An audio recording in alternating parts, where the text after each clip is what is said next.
Welcome to Liverpool 12th Man Show.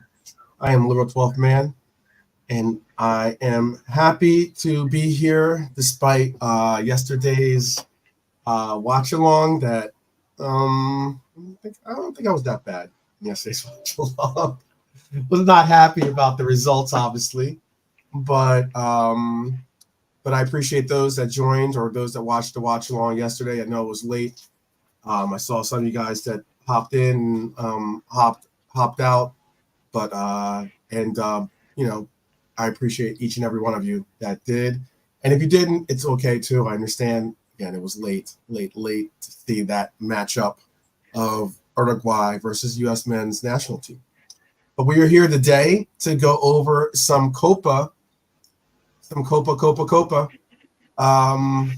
Yes, and also I did see that. Big up to Cody, Agent Cody on the scene, really doing his thing, making it happen. Big up Philip. I remember Philip was one of the cool ones that definitely showed up and said what's good. Last night the end result was Uruguay 1, USA 0. So big up. Team Capri Suns in the house. Big up Dakota. Oh man, Dakota was very nice. She's magnanimous in her country's her country progressing on to the knockout stages, and as my country did not, which is okay. So where's Dakota B representing? Where's your roots? She represents Canada. She represents those Oh, Canucks. okay. The Oh, are Canucks. they out? Oh, I didn't even know that. I didn't read. Oh, and by the way, just hello to everybody. Daryl, Philip, Daryl, Dakota, Daryl. Yeah, everybody Yep. that's in Honesty. so far. Yes, Honesty. Cedric. Bonkers. Big up to Cedric everyone. Bunkers. Yeah, Yeah. I didn't realize you were knocked out. Okay. Oh well. Yeah. Well, maybe it would make it more fun to do your watch alongs with less pressure. Huh. Silver linings, silver linings.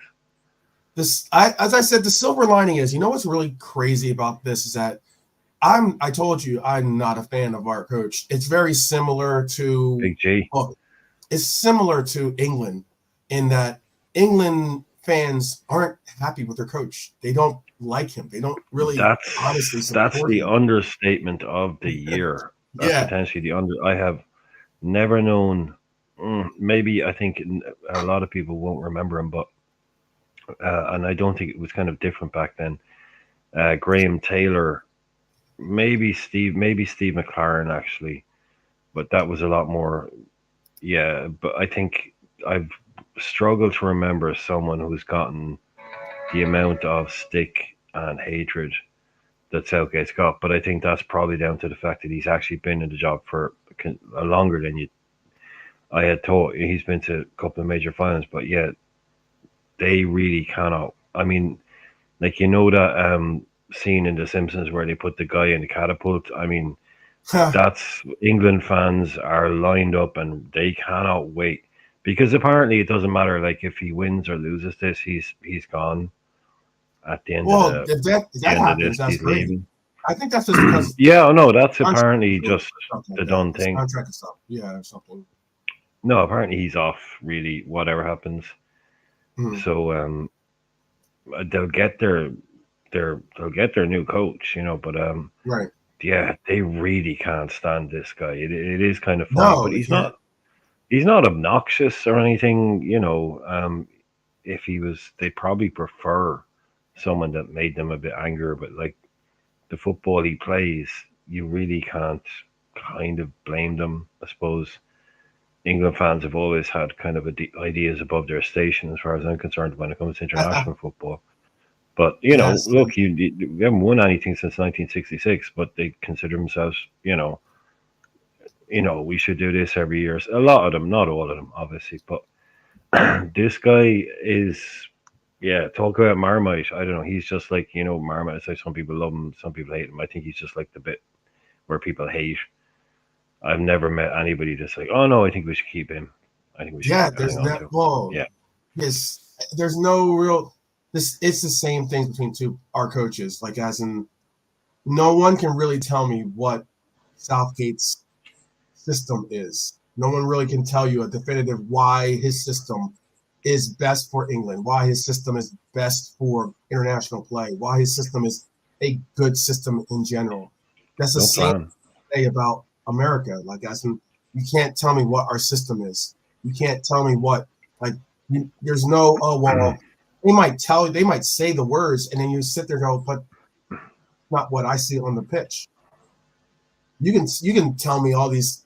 You can say, oh, this car is this and has that, has this and has that, and it can do this, this, and that. But then you see the car drive, and it doesn't drive the way you described it having to drive. Then that's not the same car. That's what it is with these coaches, is that they don't produce what they say they are producing. And Greg Berhalter, and even I know McBride was mentioned earlier. I said he's a company man. He is. But he's a legend. He's an absolute legend for U.S. men's national team, and also even for football in America. But he's a company man now, so he toes the line. He says the things.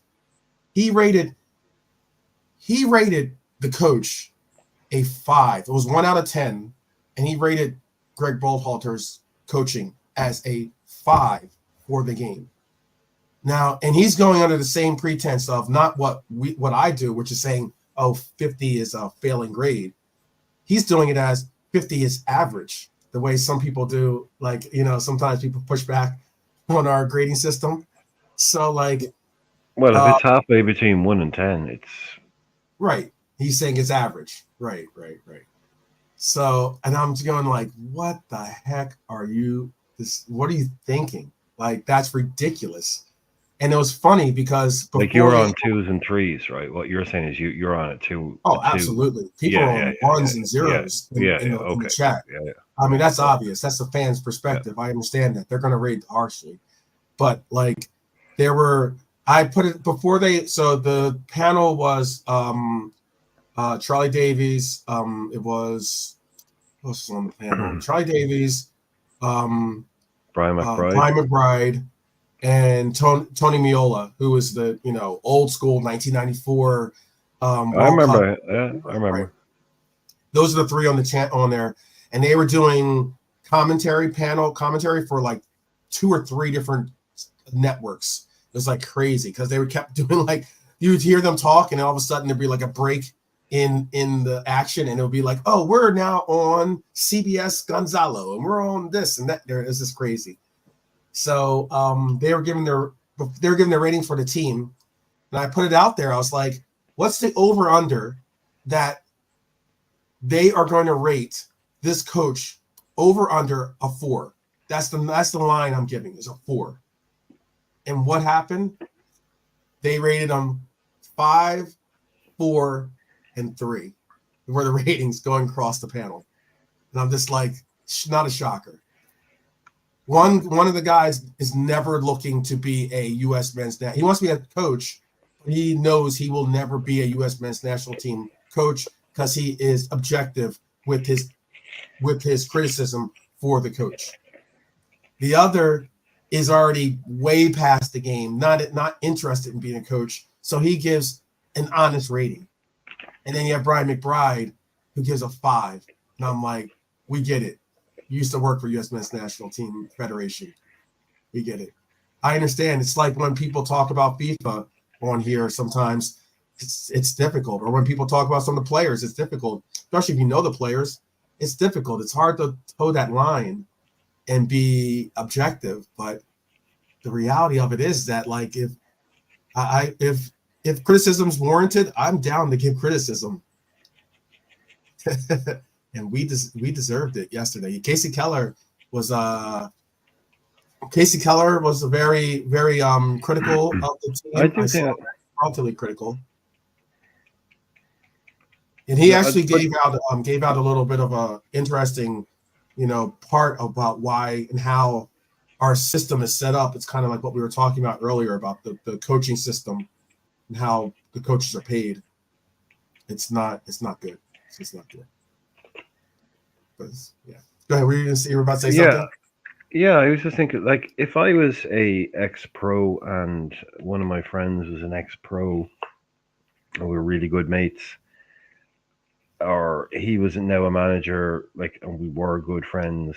Like, and I know it's not as easy as I'm making it sound or whatever, but Hmm. if he was a player and he had like a really bad game, and he's my best mate, one of my friends, and I came out and said, Jesus, uh, Johnny, John was shocking, or Dave was shocking tonight. Had a really, really bad one. Like, I mean, that's one of the best, Hmm. or that's one of the worst games I've ever seen Dave play. I mean, he'll know himself. He was shocking. Yeah. I wouldn't expect him to ring me up going, "What the hell are you doing?" I'd expect him to be going, "Yeah, I know. Look, obviously, look. Not that you say, look, it's your job to do that, but I wouldn't maybe even Hmm. expect any. It'd be like I wouldn't expect him to be ringing me up and going, "Why are you saying that about me?" I'd be expecting him to say, "Yeah, man, shocking game tonight. I had a shocker. I was Right. absolutely terrible." I Right. don't, I wouldn't, so I get like the whole you're on TV stuff, with the Brian McBride did it. They're obviously, like you Right. were Right. saying, he's like pure company man. Like he obviously like works. So I'm assuming like the other guy that I haven't heard of is a guy that's going into coaching, and Mayola Hmm. is a guy who just doesn't give a shit. Um, so yeah, it's you can always tell these guys, like you were saying, he picked him. He used to work for the men's national team, so you get bet 1-0, so you cannot basically perform the two basic tenets of the game to win, which is A, score a goal, B, keep a clean sheet. So you failed on both of Hmm. those counts, Hmm. right? You've gotten knocked out of a Right. tournament, Right. and you're still saying, good, not a bad job. No, not a bad job. You'd lack a bit of Oh no, credibility. I went off. I went off on that crap. I went off. Yeah, yeah. I went off on that as in, oh my god, Matt Turner, who's Matt Turner, who's our goalkeeper, came out and said, what was the exact quote? Because I wrote it down too. It was something like, I'll paraphrase part of it then. Basically, he says he likes the direction of the team. I'm like, you like the direction of where the team is? Are you? I'm like, this is why you're not even playing in England anymore, Matt. Like that was the most asinine comment to come out and say. Like we have a coach that is the best friend. Is our coach is our player's best friend. He's their BFF. He's not. He that's why they like him. No one. We don't have Mm. a coach that's going to be critical or call them out or hold them accountable. And that's where it's bad. And when he make a comment like that, I'm like, that shows the demeanor in the locker room that you're accepting it. That's the first tournament in 20 years that we've hosted in America that we have not passed through the group stage. In 20 tournaments, 20 straight tournaments in America, we have always gotten out of the group stage. We've hosted Copas, we've hosted World Cups, we've hosted Gold Cups. We host majority of the tournaments are hosted in America because of America's structure. And we don't lose. We just don't lose in the group stage. That's embarrassing. I will openly admit that is embarrassing because this is our golden generation of quote unquote players, you know? And the biggest difference is we've had it is almost a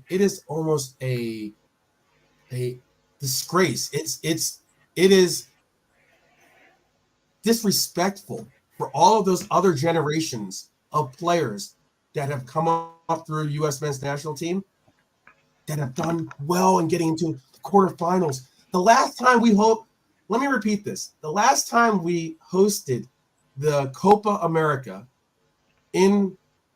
technically not the last time, but because the last time was the Centennial, but that was like a special event.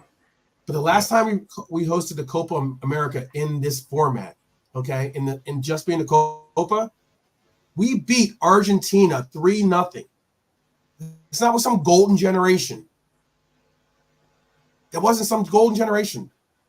But yet we're talking about a golden generation that can't get out of can't get out of the group stage. Sorry about that. Can't get out of the group stage against a Panama and Bolivia. I don't know how Bolivia is just in this tournament because they're a South American team, apparently, because they're absolute garbage. But I mean, like, well, it is a South American tournament. Yeah, but not all the South American teams are in it. No, but I'm Because just there's other I countries. you're no I There's know other exactly I countries know in South you in America. in I know, but they invite them. Yeah. But it's the Copa South America. It is it's the South American tournament. I know they move it around. I know it's been in it, but it's like having the Copa in the USA. We all know why it works there. We know that the infrastructure, but it's like having the AFCON in Spain. You know, it's Yeah. you know, it's in the wrong continent, but yeah, it does. Yeah, but look, like I was talking about before, if all the countries need to get their chance, but if you were going to be hosting the Euros, then if you were being cold and clinical about it, the obvious thing to do would be every Euros would basically be in a combination of Germany and maybe Austria, Switzerland, something like that. Because right in the middle of right in the middle of Europe, they all have big, huge stadiums. They're all built already. No country needs to go bankrupt trying to, build a World Cup. 10 stadiums, right? It's already there. All the infrastructure is there. You do it that way. But yeah, I think for ye, I'd imagine that the expectations. I am not assuming were that you were going to win the thing, but I'm assuming that it was at least maybe It's at least, quarterfinals. We're not getting in again. I'm sorry, guys, because I know you're probably like, I don't care about Copa and U.S. men's national team, but I am. I know. As you can see, I almost dropped the curse word, so like I am definitely a little riled up. But yeah, this is the only tournament. This is the only actual real tournament that we will be participating in before the lead up into. That's your problem. That's your problem. I was going to bring that up. Biggest issue. Yeah. All the World Cup, like you got these World Cup hosting things and all of that. Like that means no competitive qualifyings. Not like you're just playing random friendlies. We're just playing. We'll be just playing friendlies. And the likes. So you don't get to. That's a real. They talk about the boost that the host gets, but at the same time, they just spend 2 years kicking around doing nothing while everyone else is qualifying for their World Cup. And you'll play a friendly against some kind of, cobbled together Brazilian team or Qatar or Ireland or Norway or something. And they're not playing for anything. They'll be bringing out the youngsters and it's an exhibition game. 2 years? This was the lead-in. Of that this is the only one. This is the best lead-in you could have had for that. For having something that really means something against obviously some top-notch talent, especially once you get out of the group stage. I mean, we lost 1-0 to Uruguay. I got that, but I mean, like we lost our group getting into the knockout stages because we lost to Panama, and the reason why we lost to Panama is because I'm not going to say these players didn't play with any heart, but I will say that the comment that I gave to them and the comment that I put in some of my group chats with some former ex-players is that I said, we got to recognize the fact that, yes, we get it. People out there will not, as soon as you say American, you don't think football or you don't think soccer. We still get, made fun of or whatever because we say soccer, which isn't even a word that we invented, But I mean, like, because of that, I'm like, no one respects you. No one and even teams from this region don't respect us. Mexico doesn't respect us. We get it. That's our rival. They don't respect us because they think that they are above us in football terms. And as part of the whole royalty thing, they used to be. They're no longer. This is the worst era and generation of Mexican football. Mexico got knocked out as well, and Mexico were never that good. Mexico were never that good. If you look at Mexico's I disagree. Mexico record is in the World always Cup, Mexico's no, but if you record look in at their World record Cup, in World Cups, they're yeah, terrible. Like they never, yeah. like if you're looking, like they've never had they make it to the group stage, but they always get knocked out yeah, first yeah, round of no, group stage, pretty much. yeah, like they don't have like a classic like the Dutch generation or the Hungarian generation or the whatever. Like they always have amazing footballers because they're Mexican. There's like 700 million of them, and they love football. But they've never been able to put together a proper team, especially when they could go abroad and do stuff. Maybe in like domestic, like international competitions, they're strong. But when they go out, yeah, they're good, but they've never been able to. They're one of those countries that when you look at it on paper, football mad, like literally it's a religion. Okay, Latin, silky skills, they've got all that stuff. Millions and millions of people, lots of money to invest in football. Mexico has its problems, but there's a lot of money in Mexico as well. You get like the league there is strong. You get players going there from foreign country going to playing the Mexican top flight, so it's a stable league. And still, they only ever get to, like you say, when it comes to the big deal, it's like quarterfinal, first knockout stage. That's literally it. But they've had some, really great players, but they've never had a quote unquote great side or great generation. Yeah, no. I will admit Mexico has always been like they've been unique in the way that they're in a region where they should be the best one, or if not the best. It's kind of like Spain. Like it's kind of like if Spain never won anything. That's it's like I know it's a bit extreme, but it's exactly. It's similar to that. It's very similar to that.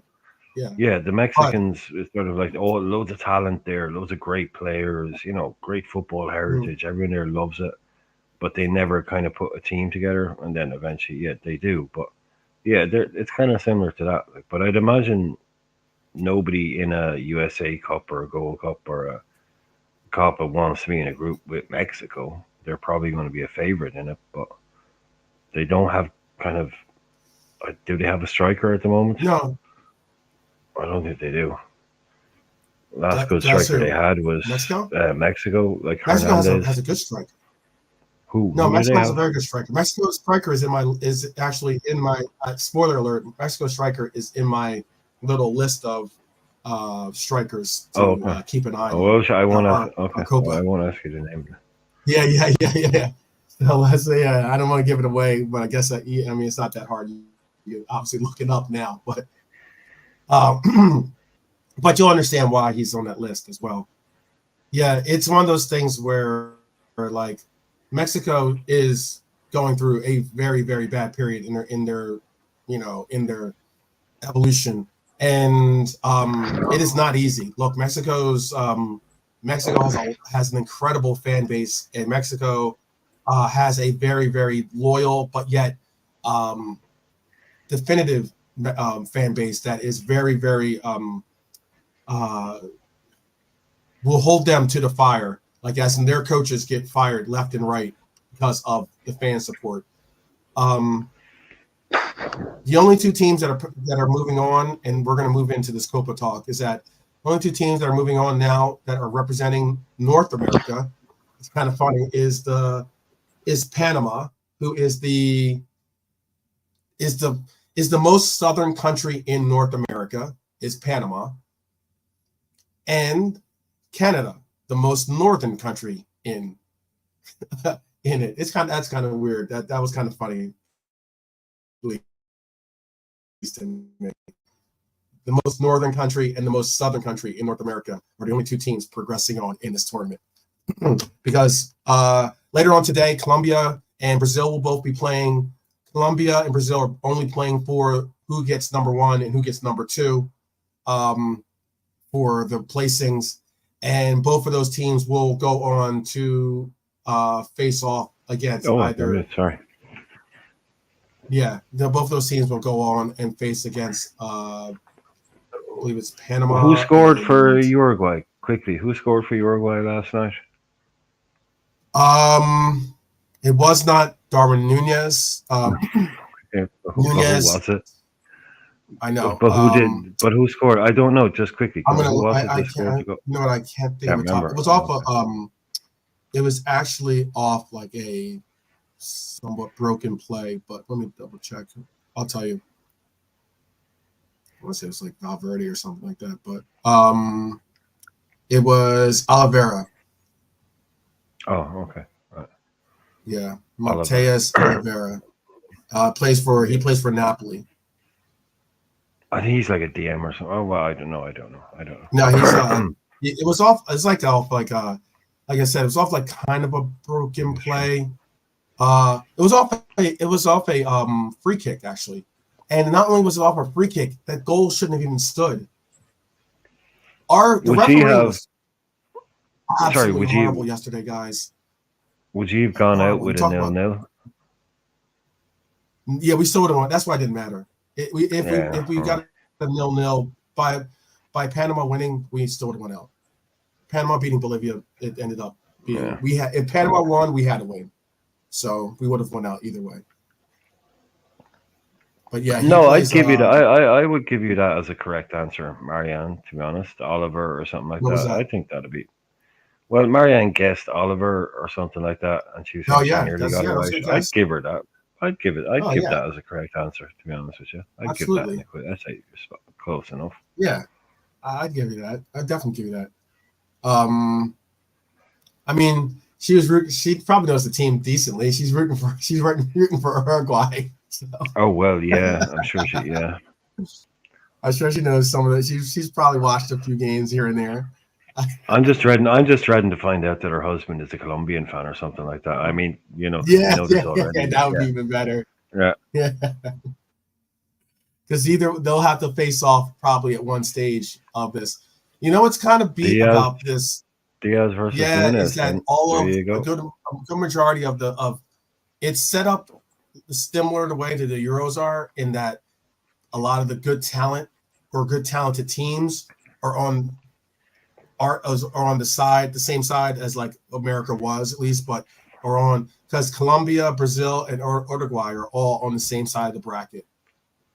Okay, So so Argentina, Bolivia, or Argentina. Who's the other bigger? Canada? Are they in the same side? Argentina, Ecuador, um, Venezuela, they're on the other side of the bracket. So who are Canada playing? This is what I need to Canada know. With our big. plays Venezuela.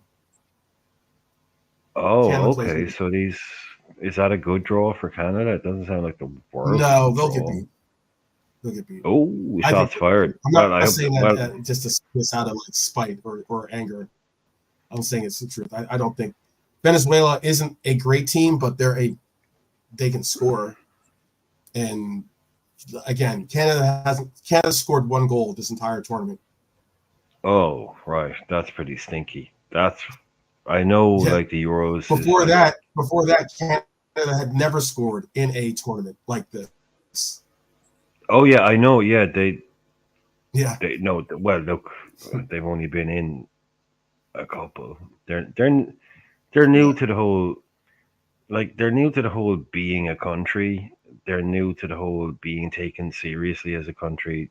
They're new to the whole like people actually remembering that Being a it country. is I a don't think they're being a country. country, but I know what you mean. No, Yeah. the art is, there's the Yeah. civilizations here that are over 7,000 years old. So, relatively speaking, Canada only came along about 5 minutes ago. Don't look up how old Ireland is as a country, by the way. Um, but yeah, no, they're newbies to the whole, thing. So everything they get, it's fine that they've only been in one major tournament or probably one knockout round. So everything they do now, it's like it's a new record for them. So go Maple Leafs or something. Yeah. Yeah. Enjoy it. Um, yeah, as I'll make sure. I know Marion did tell me she did tell me that she is rooting for them. So I don't have any issue or problem with that. By the way, no issues at all. No issues at all. I am rooting for Colombia or Uruguay. Those are my two teams I've picked as the favorite and dark horse. Despite it probably is vice versa. I would say probably Uruguay is probably more of a favorite than Colombia is. Colombia is probably like more looked at as a dark horse, but well, I'm assuming two favorites are Brazil and Argentina, right? Yes, certainly. Yeah, certainly. Yeah, so then I'd go Uruguay. Definitely would be. Yeah, Colombia definitely for me would be definitely in the dark horse category. Yeah. Oh, the pitch. They lifted the pitch. Uruguay has beaten, but Uruguay has beaten. Uruguay has beaten both Brazil and Argentina in not on friendlies, but in World Cup qualifiers. But in recent months, basically, well, recent cycles. Yeah, in their last time they played, Uruguay won the game and they beat them handily. They actually played them very well. So that's the reason why I would say Uruguay is looked at as being, despite that Argentina is the World Cup champions, obviously Messi, the whole nine. But World Cup qualifiers are important. They played against Uruguay. Uruguay's looked very strong. Bielsa is a very, very talented coach, and he's instilled a new discipline in Uruguay to the point where they look very formidable. But I wanted to get into some of these players. Cool. Players. Yeah. I don't want to. I know people are probably like, stop talking about U.S. men's national team. Well, we're talking about COPA. That's something that we can't avoid, and I appreciate those that have stuck with us throughout my little throw my toys at COPA. But I figured since we did the Euros 24 Best Buy edition, I thought that we would represent Copa America as well. There are quite a few players that I would suggest on these teams that are playing, that if you can't watch it live, that maybe give a look on replay. Some of these games are very much worth checking out. I think that the chat has mentioned, some people I think in the chat have mentioned the fact that they've had more enjoyment in watching the Copa America games than they have in watching Europe, even when you don't have a vested tie in any team in the tournament. And what I mean by that is there's been some players I think that have been really, really noticeable in this tournament. And I made a list of wonder kids, and I also broke it down to regions, as into North America and South American players that I believe we should keep an eye on. I believe that have either I've pinpointed them as being players we should keep an eye on, or they have been in the actual journos as players that we are currently monitoring. And the list is kind of it's a fun list actually, because we spoke about Uruguay. That's the team I'm going to bring out these wonder kids now, and I have FB Ref to help us out. So I'm going to bring in FB Ref too. Let me see if I can do this. That way. Okay, so I'm going to bring in some of these players. This wonder kid right here is one of the wonder kids that I think we got to watch. I got to watch Uruguay last night. Uruguay has some very I told you about Bielsa. I told you about how they're making a difference in the team and the likes. A real wonder kid that I think that we could keep an eye on, even though he's technically 24 and he's just out of that wonder kid age range. He's still very young though. Prospect. Definitely too old for the Wunderkind. But right. what that's doing is because of all the media and the ads on it, that's slowing you right down. So if you want to just pop it up so people can see it and then Yeah. close it off Okay. again because it's making you, Okay. all those media things are slowing. You're glitching already. So, Okay.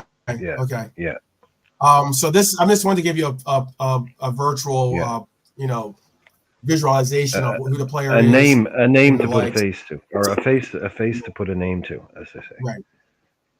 Yeah, Right. Give but you a quick yeah, shout, it's like a definitely quick look slowing your at shit the down. numbers that he currently Mm. is enjoying as his statistics. You see a lot of green there as well as you can tell.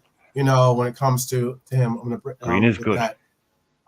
Yeah, green is very, very good. A lot of progressive statistics there when it comes to offensive talents.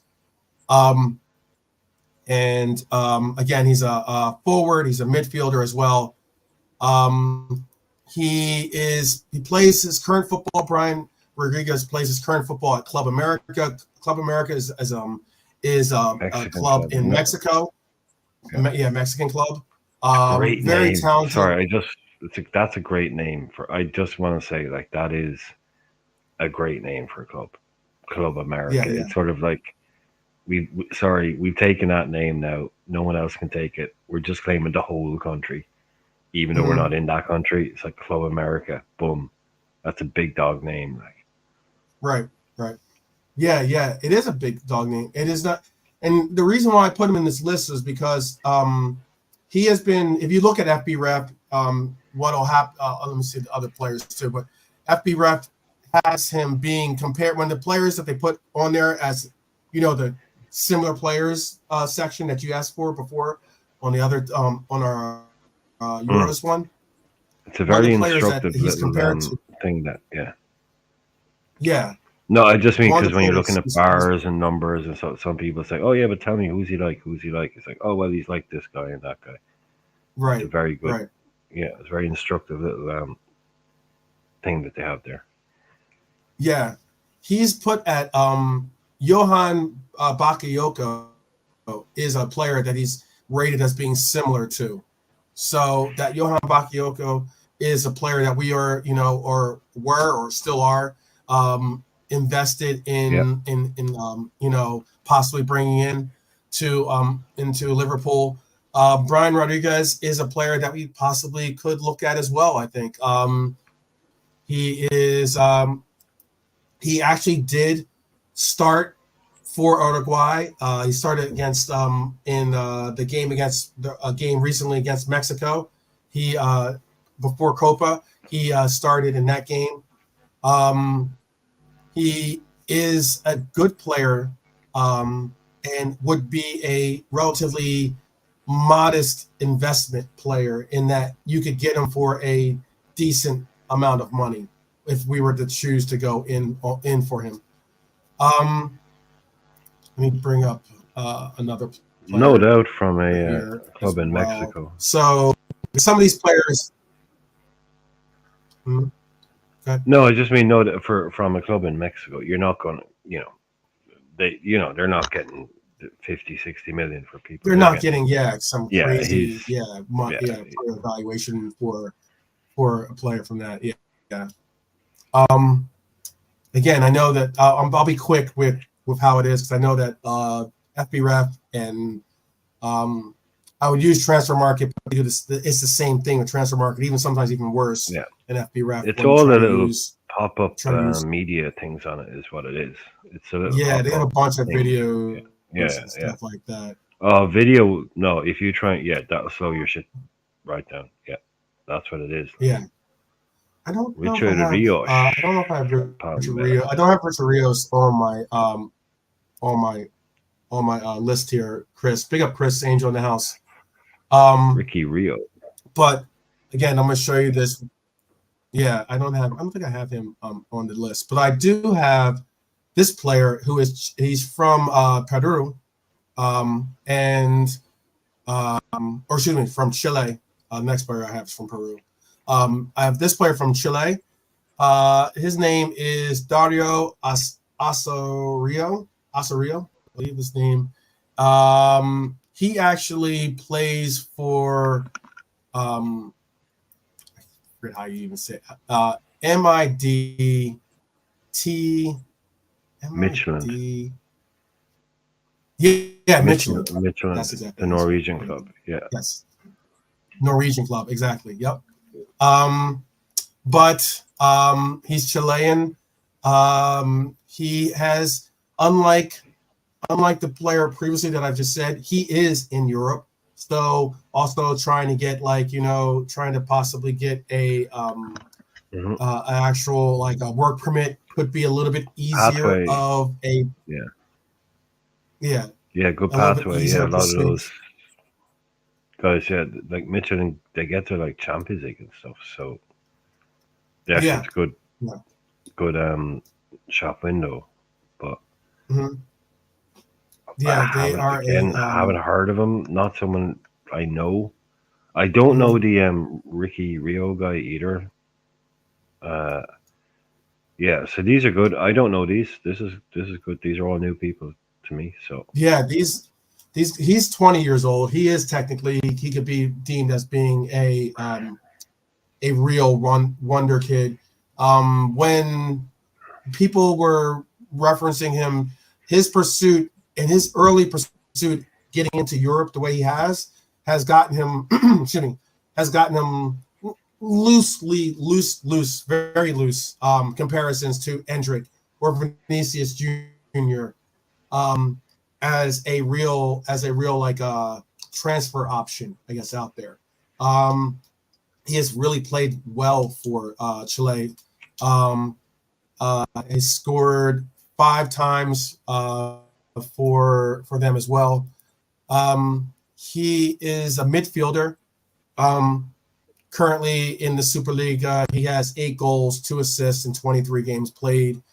But he's only 20 years old, so it'd be good to kind of get an idea of what he can bring to the fold for Chile, in that he is getting an opportunity to play for Chile and also in obviously a high world-class opposition tournament that is going down with him in for who he's going against in the division. And I won't bring up his things. I don't know if they have. I don't think they have like the bar things on for him. But this the other player I have on here, I already mentioned that it was for Peru. The other player I have is Pero Kespe. Kespe is, I believe, how you pronounce his last name. Excuse me if I mispronounced it. Piero, actually. He is a very, very hot talent, a very hot, big prospect right now. I know that Brighton have been really looking at him as well. Let me bring him up as well. He plays for Peru. Excuse me. Peru played decently. He plays for Pumas Unam, which is a Mexican club, but it's still like, again, Brighton has been monitoring his play, which is, Brighton loves South American players as well. They're very, very proactive in getting players in from the South American market. He is a midfielder again, but he is more of he's not a goal scorer, but he's certainly someone that has a high work rate, is good at playing defense, is decent at playing defense, if not pretty decent at playing defense. And is a player that, if you look at his statistics, he's in the 96th percentile for tackles, 95th percentile for interceptions. Those are exceptional numbers. He's in the 88th percentile in passing attempts, 99th percentile when it comes to passing completion rate, and 72th percentile in progressive carries. So he can play midfield. He can play. I'm trying to think some of the players that they rate him as that you would possibly know. Chris Willock That's QPR. Maybe João Mario for Benfica. Those are really only names that you probably know of that That's an he eclectic list. is compared to. But he, yeah, it is a very eclectic list. Yeah, it is for sure. And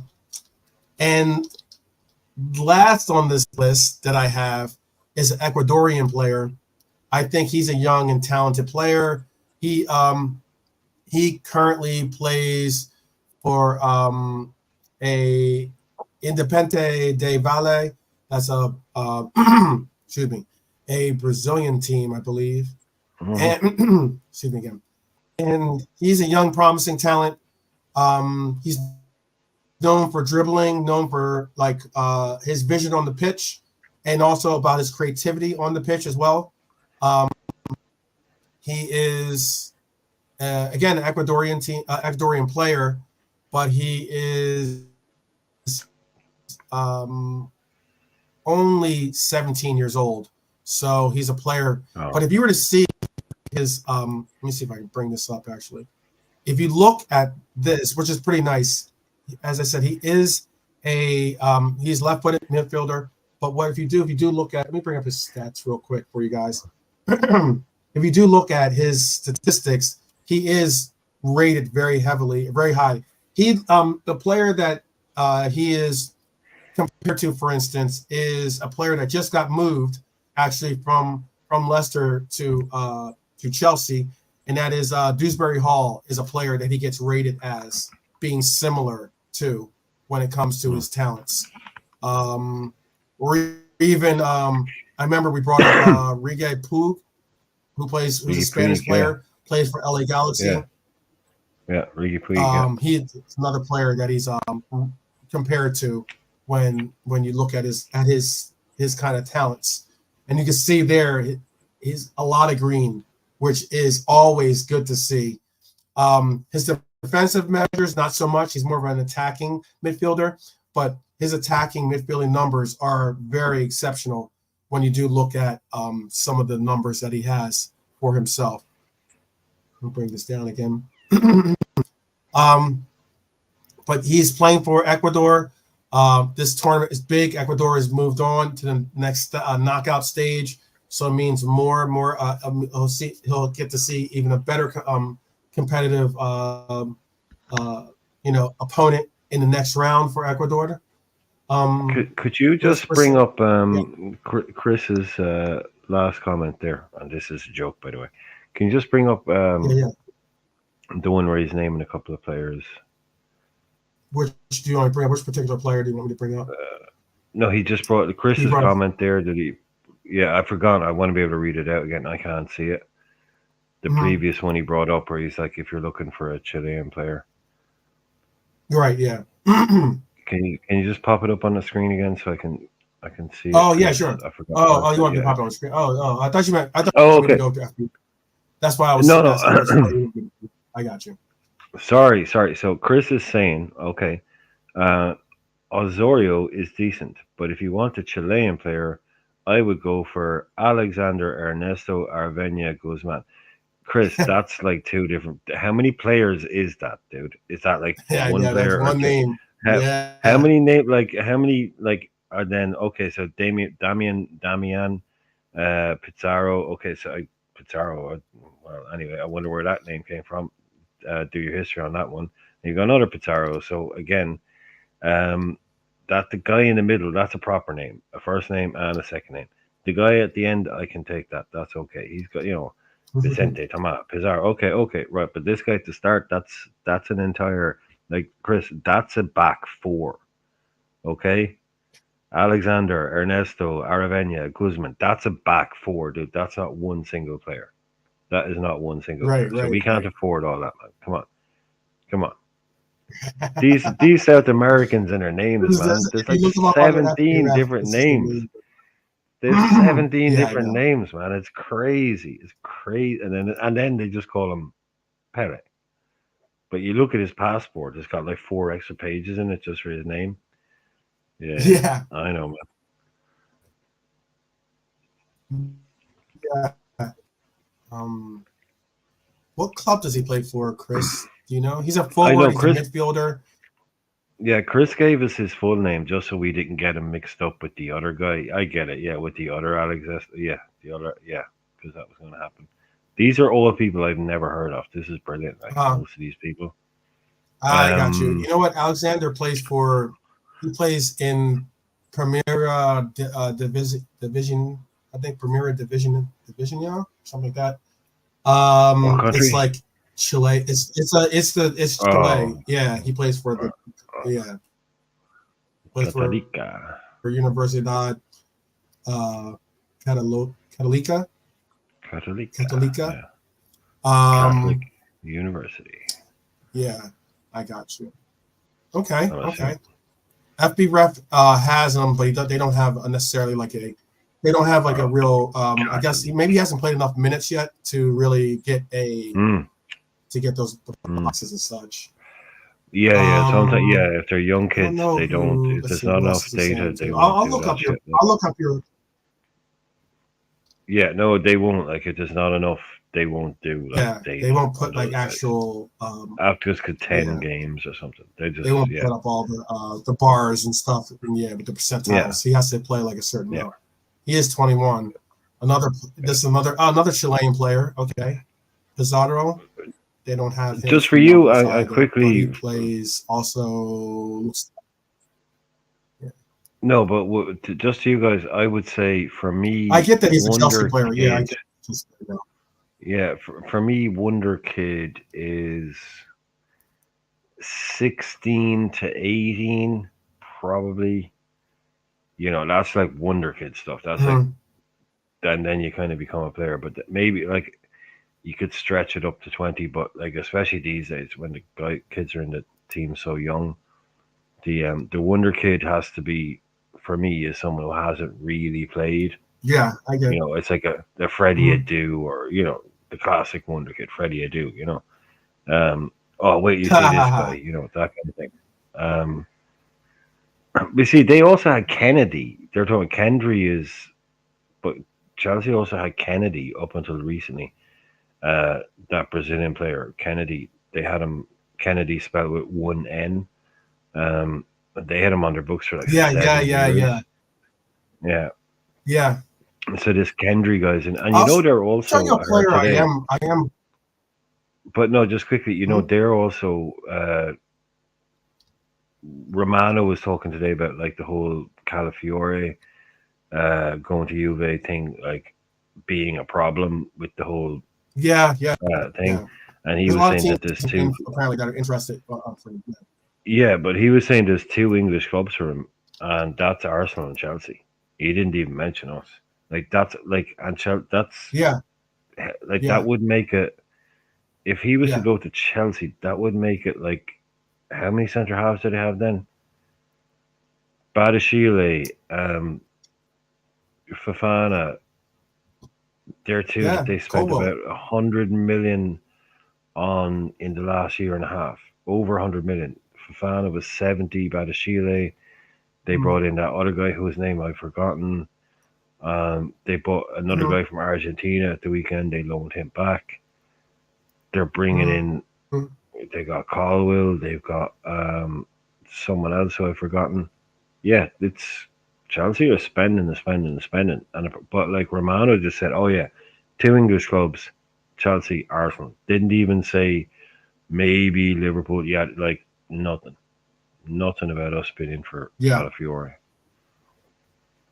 Yeah, I get that. I get it. I wouldn't necessarily even expect us to be the team that ends up getting. I think that honestly, I really think that we are out there looking for a name that will get some real good PR push for us. I think they were looking for a relatively big name to be brought in. Maybe not at centre half. I'll look up. But I don't know. Gordon would have been that. That was an interesting shout. That was a ballsy move. If we'd announced that we'd signed him, because that would have been a quick kind of thing if that had happened. that kind of deadline, that mini deadline that would have been announced within a day of it happening. I'd love to be sitting here now, dealing with the fallout of us having signed Anthony Gordon for 70 million. I'd love to know how the fans would have reacted to that after it being basically no news whatsoever, and then 12 hours later, apparently Liverpool might be trying to buy Gordon, and then boom, the next morning we've signed him. I would love to know how that went down. I don't think it would have went down very well at all, and that would have been a lot of money. Because apparently we had a medical booked in Leipzig. That's been, confirmed, whatever you want to call it, but that's the thing. So that's how serious we were. We wanted to buy Anthony Gordon. Can't be denied. It's like the Caicedo thing. We wanted him.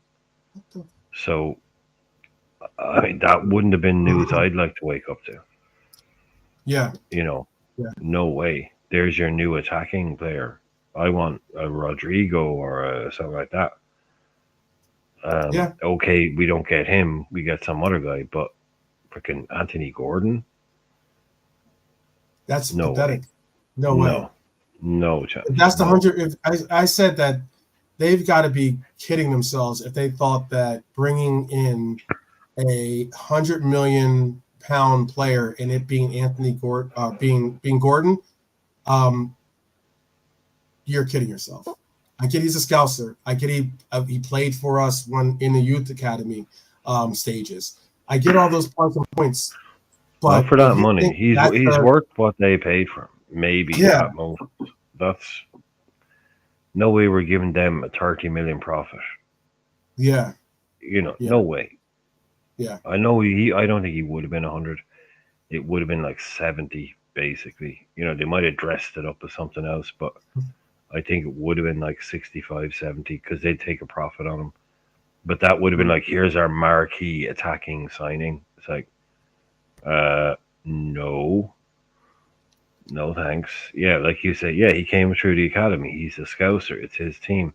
Don't really care. I really, it doesn't move me. It doesn't do anything for me that he wants to join. Brilliant. I'm sure he does. We're better than Newcastle. Not news to anybody. Right. Yeah.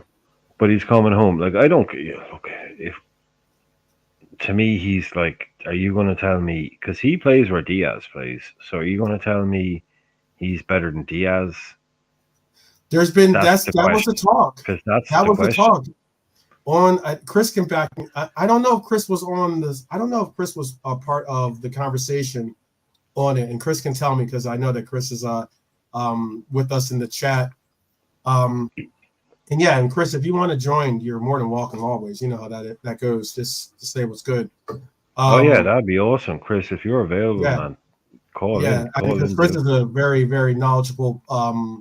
Because we're talking COPA. We're talking COPA. That's your bowl, man. That's your bowl. Yeah. But that conversation was being had, and I know that Chris isn't very bullish on Diaz. I know that Diaz has put Chris's phone calls and text messages go straight to voicemail, most likely when Chris gives him a call. But that is, I don't understand the disrespect that Diaz gets by saying that if you were to put Gordon and Diaz next to each other, you'd be like, yeah, that's going to garner the same amount of, love and appreciation from either fan bases, coaches, the whole likes. Like, they're not the same level. I'm not saying that Gordon is a bad player. I am not saying that at all. But what I am saying is that Gordon and Diaz are on different levels. They just are. They just are on different levels. They just are. I wish Diaz, truthfully, I do wish that the only one thing that definitely has made the levels get closer, I think, is I think the only thing that is made the link or made the thing get closer in a sense of the evaluation, and I'm gonna bring Chris into this as well, No, we were only joking. We don't want you. We're psych. Don't want you. Yeah. The only thing I think that makes the evaluation get closer is I'm about to send it to you, Chris. The only thing that makes it get closer is the fact that he's had knee surgeries and it's impacted his pace somewhat. But also, like you have to look at like if you said to me Anthony Gordon in a 5 years ago Liverpool counterattack machine, hell yeah. Build for him. Oh, Klopp would love that. Not maybe our main guy, maybe not our main guy, but him on the break, because that's where he looks really, really good, is when Newcastle are getting attacked. They get a break and he sprints out and he's like it's a 3-on-3 or something and he's cutting in. I wouldn't be exactly passing him a ball in tight situations. He looks like a great player on the counter attack. Now maybe he would be really good in close control. I don't know. But yeah, that to me is like he played for Everton, who under the cosh for that. Every now and again they get a breakout. He looks brilliant because they're attacking against one or two people. Yeah, you get space to run into. Again with Newcastle, similar. Exactly. Not all the time, but does he get that? That's the thing. How many teams do you think are setting up in low blocks against Newcastle? See, that's what I'm saying. Exactly. So we have to deal with that. So can he deal with that kind of thing? Like I'm saying, that's why 4 or 5 years ago, it's so mad. He would have been a kind of a Mane type 5 years ago. Great, like a direct winger with pace, can finish. Yeah, great. That's what you want. That's your profile. Yeah. Right now in a Liverpool team, I don't think Gordon fits the profile. I don't at all. I don't think he's that kind of. I don't think Gordon has the ability to break down. But is he? It's not only is he. Sorry, he doesn't have the ability to do it. But it's not only is he better than Diaz. Is he better than Diaz and Gakpo, who both play in that wide left position? Exactly. That's even more so. No way. No chance. The Dutch coach coming into this team. Absolutely no chance. Cody playing the way that he's playing currently on the left for Holland in this Euros tournament that has people doing complete 180s, because there was a period during Cody's stay at Liverpool that people were saying he's not Liverpool level. Well, let's not. Have we got Chris lined up, ready to go, or are we? I sent him the link. But that's clearly his best position, is that left cutting in on his right. It's clearly his. I would argue this, Brian. Some of Diaz's best play came from when he played on the right wing. On the right, yeah. So why not try that? Why not? Well, Mo Salah, yeah. Okay. Obviously, yeah. But okay. But I'm gonna just give me a thumbs up, Chris, when you're ready to. Okay. But I like the but I think it is obvious that in the conversation of what's Gakpo's best role, I think it is potentially that sort of cutting in off the left. Maybe not out and out number 9, but he looks so happy and comfortable. Cody on the right side, different story. I don't like Cody on the right side. No. He has played on the right side. That's what I'm saying. That's why I'm just mentioning. Yeah, don't like it. He has played on the right side. I don't really like Start him on the left, let him cut in and do what he's left or center for him if you're going to put him in the position up front. Right. Yeah, I like that. So there's no need for a left winger like Gordon. If you're Diaz and Gakpo, no need for it. Big up Chris, by the way. Welcome as always. Thank you for having me. Watch all the hotties come into the chat now. All the ladies come in the chat now because Chris is on camera. It's going to happen. Yeah. It's going to happen. Oh, yeah. His neighbor's going to pop up with her burner account or something. Oh, God. But what I was going to say is, do you rate, and this is going to be interesting to hear, because obviously, like I said, Chris is very, very critical of Diaz. Do you rate Gordon above Diaz or vice versa? So that's the thing. I don't think I'm the right person to answer that. Not because I don't rate Diaz. It's because I don't watch Gordon enough to sit there and say he's better than Diaz or Diaz is Mhm. better. Mhm. But I'm always gonna support my player over anyone else. Like so, yeah, I can sit there and everyone knows how I am with Diaz, but he's my guy. So Mhm.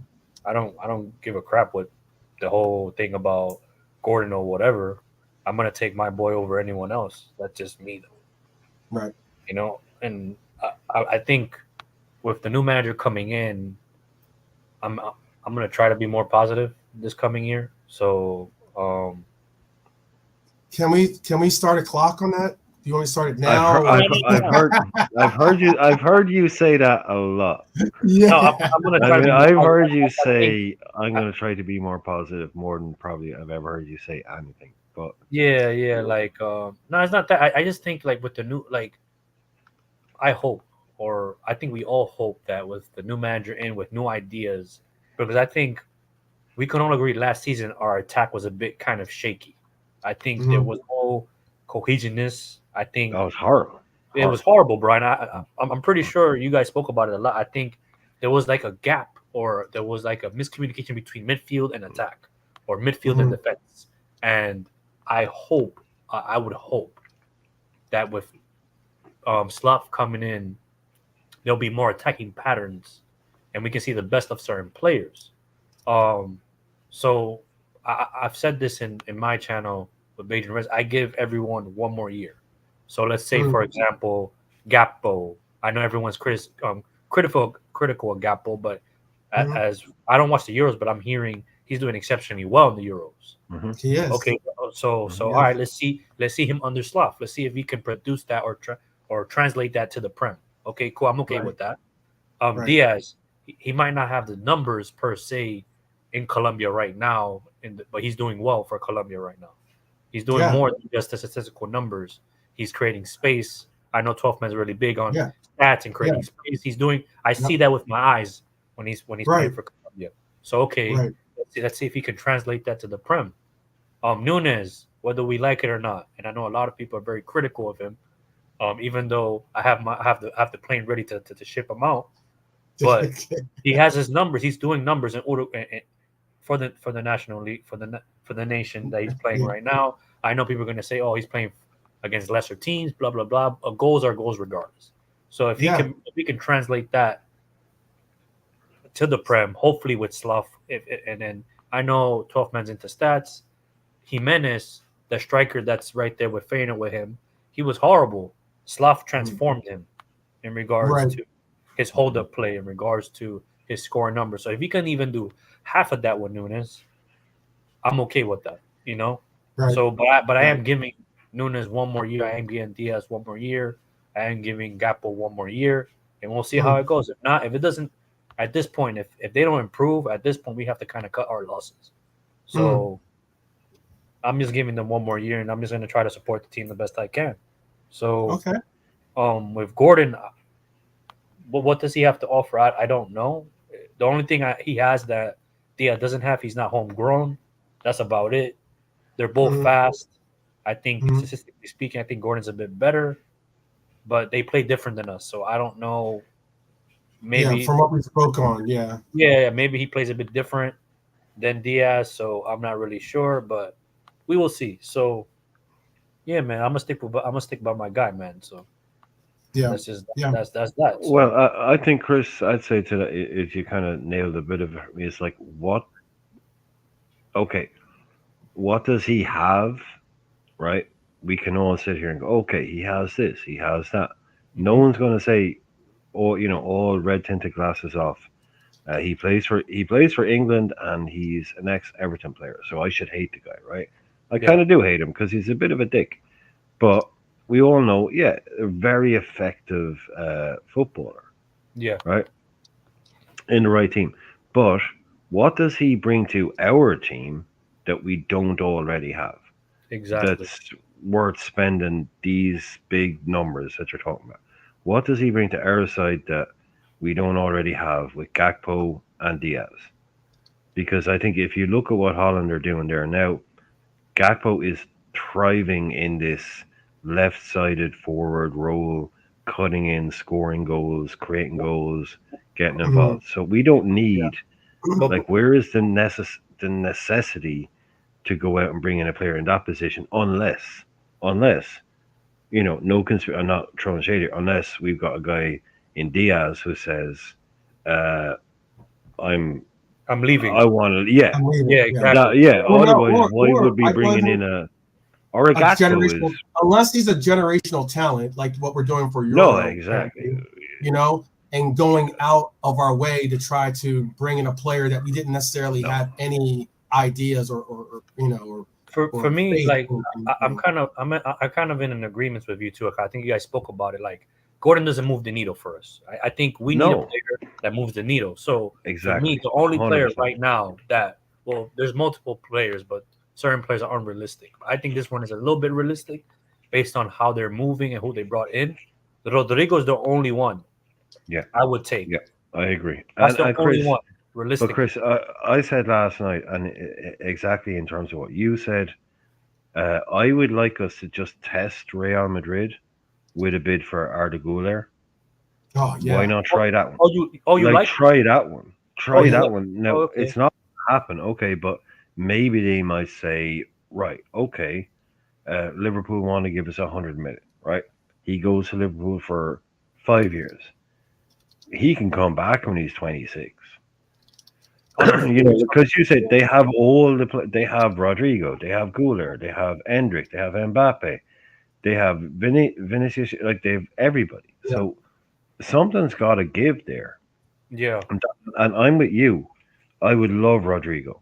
Yeah. I would love him. But why not go Billy, go Billy Big Bollocks, as we say over here, and say, look, we're a big club. If you want to take 100 million, we have it, and we give it to you for Güler. That's how big we are. Yeah. We're in that market. We are that kind of club, and I think maybe it's.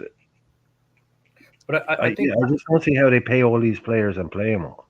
Valverde, as well. They'll buy someone else as well. They'll do that. Yeah, oh yeah, definitely. Oh yeah, they will. But I think I'm a bit confused, and maybe you guys can help me understand. What is this obsession with? I think the media, Twitter, and Bellingham. Bellingham. I knew there was one. Yeah, Bellingham. Yeah, Bellingham. What is the obsession of getting a left winger when we need a DM? We need a center back. That should be, I think, the most important thing to cover before bringing in. Yeah. I think another attacker, in my opinion. Yeah. No, 1 and 2, definitely 1 and 2. I think it's silly. I think that's DM1, silly.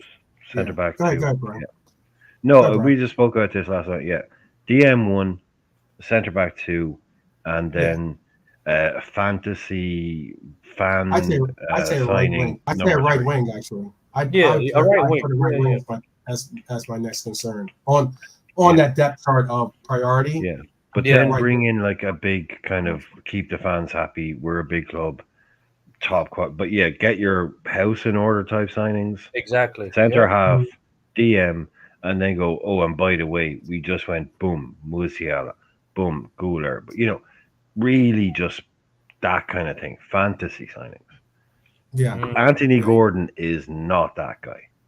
He's not that guy. Not that guy. Especially for the amount of money Newcastle's going to ask for him. I'm sorry. If we're going to spend 100 million on Gordon, you got to go knock on the door, like you say, Brian, to Real Madrid here. 100 million for Güler, take it or leave it. At least how about this? Tuchemani or something like that. Yeah, exactly. I mean, they would possibly consider that, considering that they have Camavinga. So I mean, or vice versa. I know that is it crazy to say, man? Is it crazy to say I would prefer Camavinga over Tchouaméni? Is that crazy to say? No, I would too. Yeah, Camavinga, I think he can play multiple positions. I don't think real talent. Yeah, he's a talent. He is a talent. Yeah. All players that we could have possibly even had. Some of those players more so than not. Players we could have seen on the team. But I agree with you in that 100 million pounds. We spoke on it, like Brian said a couple days ago. Look, if they're going to make, because when we're speaking of the Anthony Gordon thing, like if you're going to make an offer to us, at least make it for a position that we need to revamp. That's the logical thing. We have been buying left wings, predominantly left wings, every single more like, so literally than any for every position that we have been wanting for our forwards. It's always been these players have been left wings. Whether it was Nunez, I know he's a striker, but he can't play left wing. Cody, I know he can play striker, but he was a left wing. You know, obviously Diaz, left wing.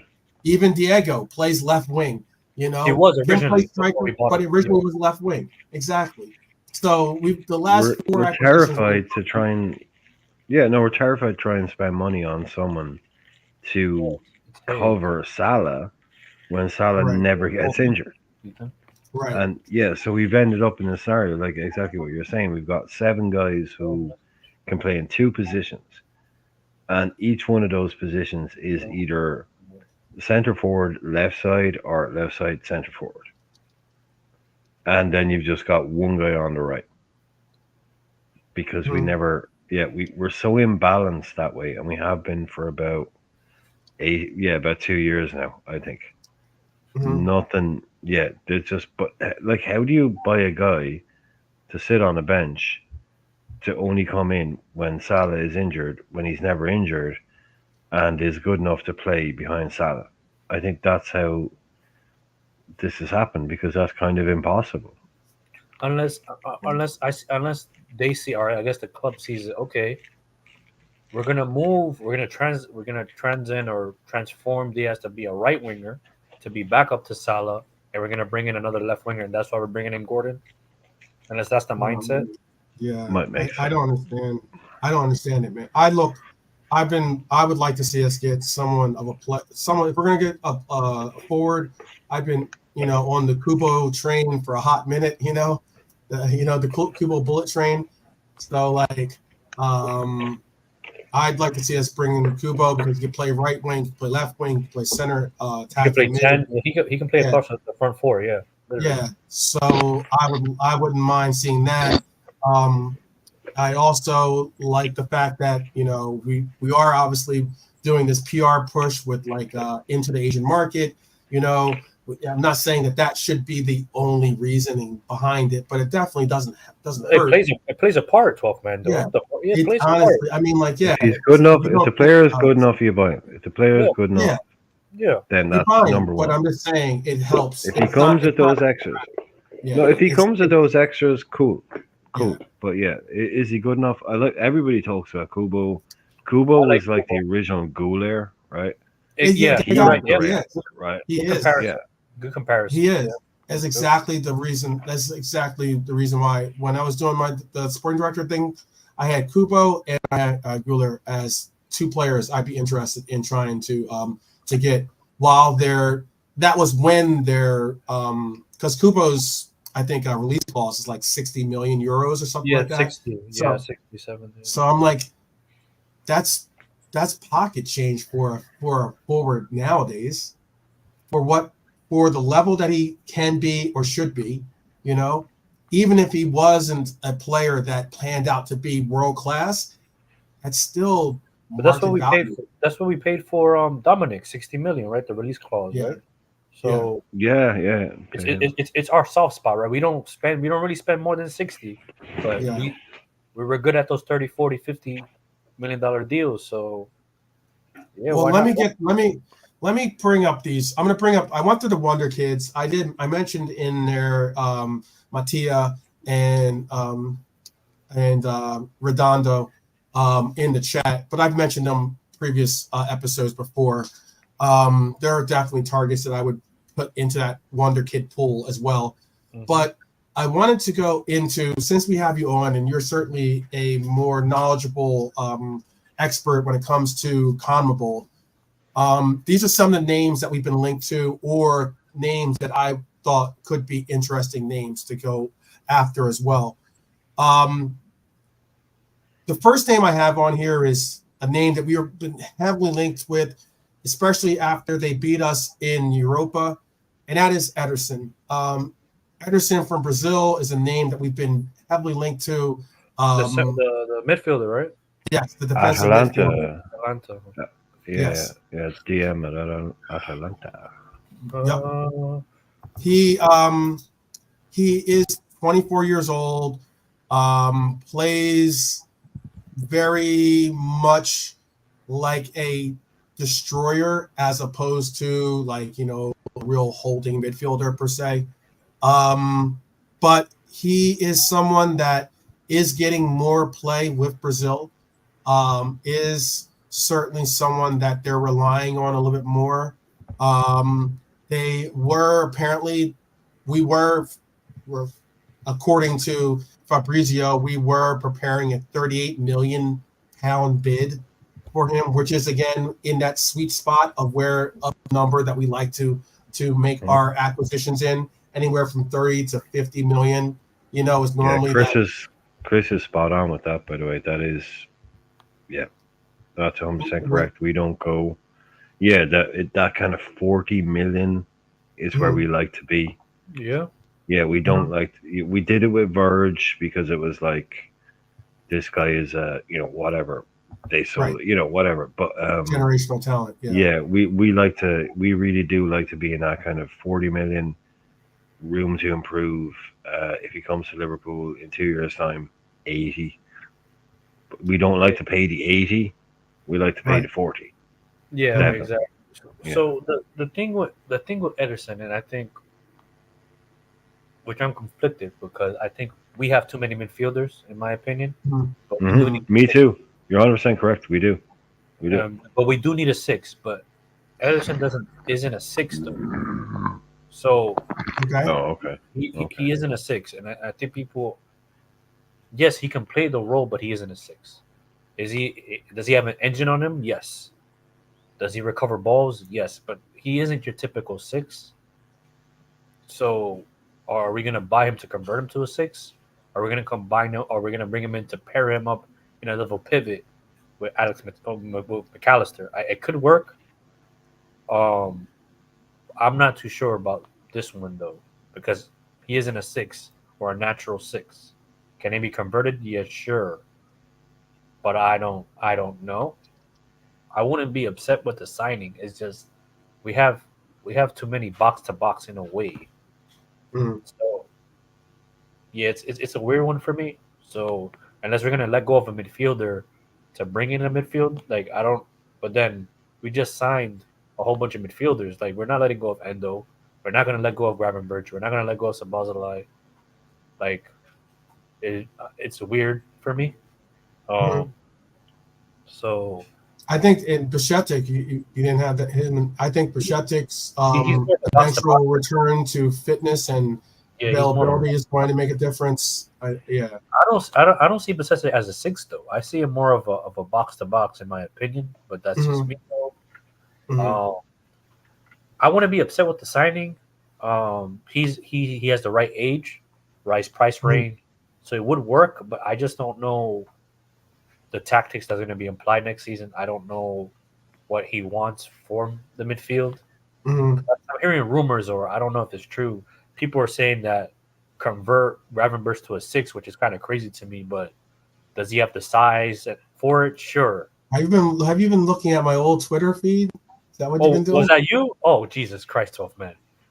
He's been creeping. I've been creeping. I said that initially when, if you can teach Curtis Jones how to play defense, then I think you could teach Ryan Gravenberch how to play defense. He does have. I think that he's got box to box mentality. He does. He's got rapid. He's got crazy pace. He's rapid. He can get from box to box very quickly. And the one unique thing, the quality that I like about Gravenberch that I've been, beating the drum to, and that is the fact that he's able to make those progressive runs with the ball forward with the ball, right? So if you're getting a player that can retrieve it from the box and be able to get it to that final third very quickly, that's exactly what I would love to see. He has a shot on him as well. Depends what you want, doesn't it? Depends what you want. Yeah, exactly. Like, do you want an endo in your team that's going to get it, give it, sit, get it, give it, sit? Yeah. You know, then you're going to underuse Gravenberch. Right. You know, is your system someone who gets it off the back four, Mascherano's it, tackles the shit out of it, and just gives it to somebody? Is that what your system requires? That's not Gravenberch. That's not endo. Gravenberch. No, that's not Yeah, Gravenberch. like Gravenberch is the guy you give it to. So it depends. If you have Virgil be able to, no, but that's what I'm saying. What are we going to do? And now you have Virgil have the option of doing a diagonal or just laying it off to Gravenberch to be able to get it to, from point A to point B just almost as quickly, and if not more shortly, because now that's in your your attacking phase without doubt. But what I'm saying is, like, if you want your DM, because we do talk, he's not a destroyer. He's not. But there's all kinds of holders. No, but there's all kinds of holders. So some people's holding midfielder will be a quarterback. Some people's holding midfielder will be a Saicedo, a killer, a mongrel, a dog. So it's just depending on which manager comes in, what system he's using, and that, like, who it needs to be. So who suits, because we don't know what he's going to do yet. So I like the idea of that double pivot, like that he's going to come in and do that. So you need one of each, but we definitely need, I think, and it gets a bit kind of slanderous, a destroyer. It's like, well, does this even next that name, they're high quality players? Does this next name then fit the bill? Bruno Guimaraes is a player that obviously can play DM, can be pretty dark arts-y, can be ruthless with his techniques. Is more of an attacker as opposed to a destroyer / defender per se, but he is someone that does play DM and is available for that £100 million evaluation that they have slated on him. Would you do that? So this one, I think I'm more open to than Ederson because he plays for the Prem. So we've seen him. He has that experience in the Prem, in the league. So it's not really a transition per se. He's played sometimes in the 6. He's played sometimes in a double pivot. He should be the one Liverpool's going for from Newcastle. Not Gordon, in my opinion. No disrespect to Gordon. I think he's the one that Liverpool should be trying to get. Is he 100 million? No. But if that's what they're quoting him to be, I guess it would be a statement. I think it would bring a lot of the fans in, I think, under the new regime and the new system they have. I think that a lot of fans will be like, okay, wait a second. We just spent 100 million on Bruno. Okay, we mean business type thing. So I would get him, but again, he's not really a 6 per se. He's more of a box-to-box that plays a 6. But just picturing, if we're playing a 4-2-3-1, McAllister and Bruno in the double pivot seems pretty nice to me. I don't know about you guys, but it sounds pretty good. So with Endo backing it up, and exactly, Bajcetic backing it up, like pretty good to me. I think what you're talking, like, to me, if you say a Bajcetic, I think a Bajcetic is definitely more like a Bruno. There you go. Than an Endo, without a doubt, no doubt, no doubt about it at all. Like a deep lying playmaker, and they can run. Of course, they can run and get involved. But I like passing the ball from deep and the Thiago Bruno type. But I just love to see us bring in someone that's sort of like, oh, okay, right, that's boxed off that position. That's that guy. Okay, it's like Johnny Alvarez, right? Yeah, cool. Okay, he does that job. Boom, that's done. And now we know we have him. We've 2 of everything. You kind of 2 endos. That's what you want. I need Endo with pace. That's what I need. I think Endo with pace and a little bit of height. We good. I think, because I think Endo does a job very well, which is recover the ball. Okay, here, take it. Here, pass it off, and sits back. I think that's what we technically need. He'll get physical if he needs to be. I think to me, Endo's best game is against Man City. The way that he looked 20 years younger, in my opinion, against Man City. He was controlling that midfield. It was exceptional. But we're not going to get that from Endo, especially in his age, every game. So we need someone a bit younger, someone a bit faster that can cover ground. Because I think our defense throughout the season was a bit shaky. I think there wasn't enough protection from midfield to defense. So we do need a 6. So hopefully, whoever's in charge of transfers does see that or whatever. But then again, we don't know how this guy's gonna want to play or whatever. So he might not need a 6, which is kind of weird, but I don't know. So it is tough. It is tough to. I mean, we don't even know what formation he's going to play. So exactly. So we don't know. Yeah. It is like you could see us lining up with a double pivot of Gravenberch and McAllister. Yeah, that's the thing. Okay, well that's what we're doing. Oh, okay. Yeah. I mean, I don't expect it, but you could easily see something like that. And then you put Szoboszlai in a 10. Yeah. You know, then you've got a Diaz left and a Salah right or whatever it is. I want to, if we play a 4-2-3-1, right? I would like to see McAllister in the number 10 role. I think. Me too. But where do you put Szoboszlai? Yeah, that's the thing. That's the thing. And I know I've been very critical of him per se, but why not make him a backup or a backup winger or something? Because for his country, he plays what, left wing or right wing or something like that. Kind of everywhere. He's a bit of like plays number 10, left wing, right. Yeah, but for Hungary, he's kind of like their main dude. So it's kind of like they just give him the ball. Okay, so yeah. I'm not saying it's all about him or anything, but he takes all the free kicks. You know, he drops deep a lot for Turkey or for Hungary to get involved.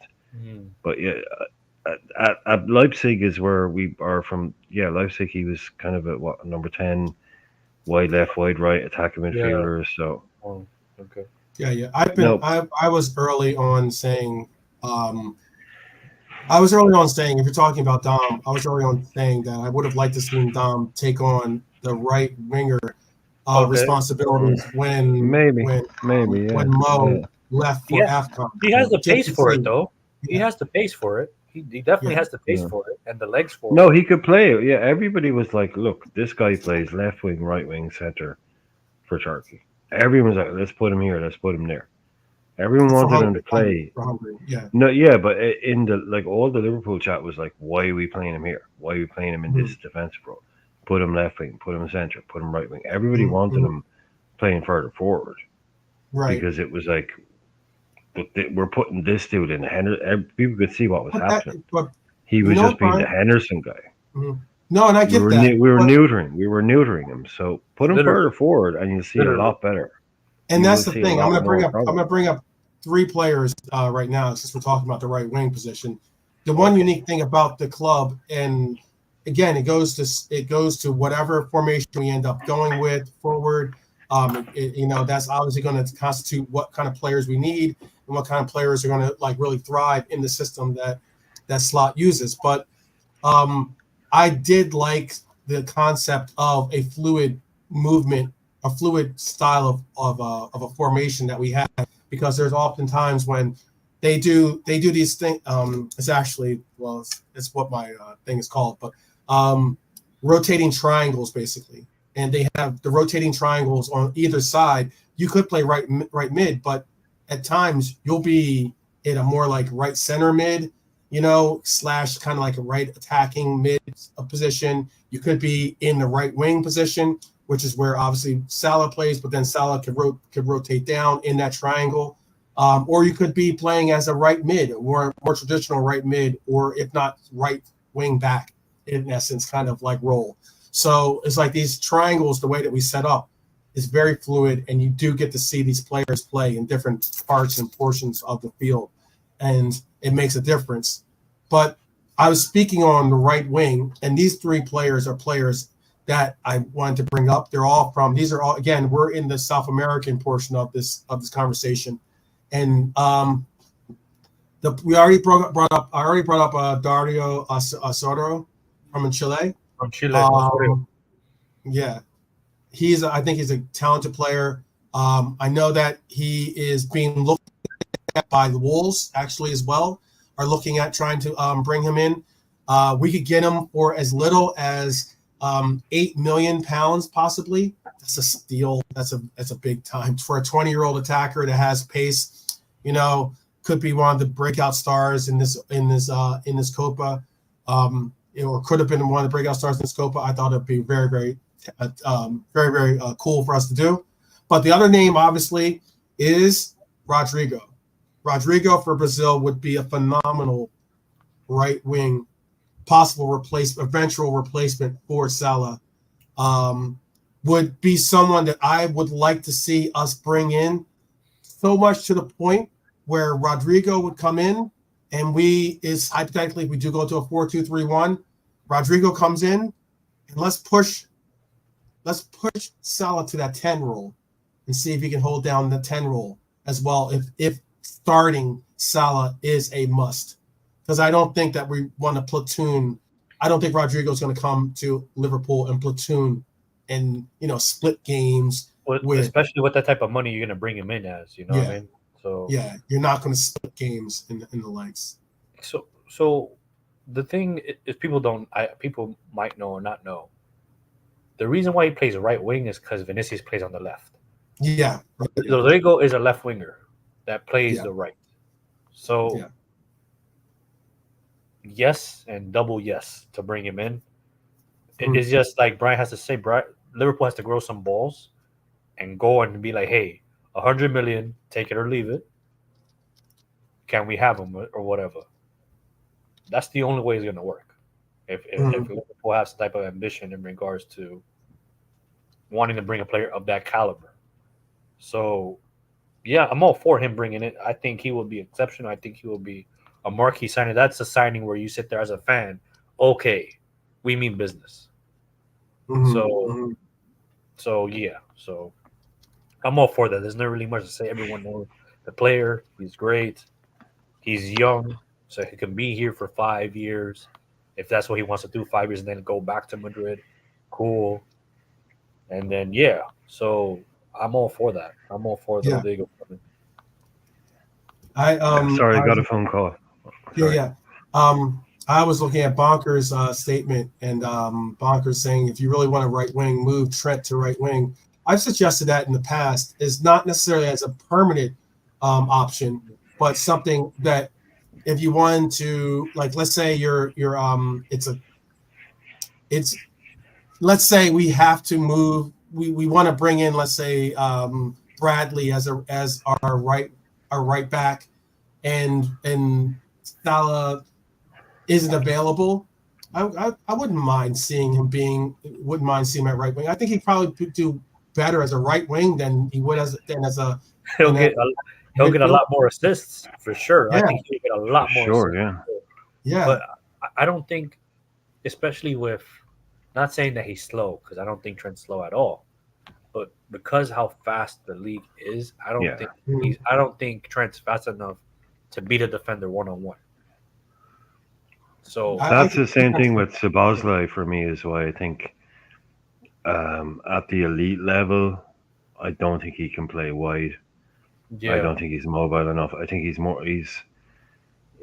just doesn't have that raw pace to play wide. Some like Trent, Daryl is saying he doesn't. I can see us doing it. I know, Daryl. I know what you're saying about, but we've done this before. Let's not even go into that conversation. I can see us putting down that money for a player like him. I don't think that's beyond us. I understand why he feels that way, though. No, I don't think that's beyond. It's not like 200. I mean, we bid 115 for Sassuolo. We're putting 200 million for Neymar. That's a different story, I can see. I don't think that's beyond. And I don't like this. Not beyond. People say, we're not going to sign anybody. We're not going to sign anybody. No, we haven't. Of course, we're going to sign players. Yeah, that's of course we'll sign players. Yeah. The window just opened yesterday or today, right? The window only just opened. Twitter's doing a madness right now because I think everyone's like FSG out. I'm like, Jesus Christ, it just opened up. Yeah. Players are still in the Euros. Players are still in Copa America. Yeah, exactly. I was going to say this too. What if we did bring, let's just hypothetically say Trent was out on the right wing. Not saying he is or is going to be. Bless you. But what I was going to thank you, by the way. What I was going to say is that let's say hypothetically we did have a more traditional right winger that, and what I mean by traditional being someone that puts we know what you mean. That has the ability to put in crosses. Okay, allow me to no, but we know what you mean by the classic. So not really focusing on his ability to take on players with his dribbling or to utilize his pace. Just has the ability to put those crosses in. What I was saying about Diaz again, I brought up this point about how if you look at Diaz's goals, I know he doesn't have a long a big list of goals that he scored for us because he's usually scoring in that 10 around 10 goals category, right around that 10 goal category. A good number of his goals are header goals, right? And I got pushed, and someone, I think it was Scraps or something like that in the chat, pushed back. It's like, oh, no one cares about a winger's ability to score with his head. And I'm like, I don't give a F how you score. That's exactly what I mean by sometimes you hear takes and you're just like, you're trying to have a conversation, trying to have an honest conversation with people, and they say things like that, and you're just like, okay, I get it.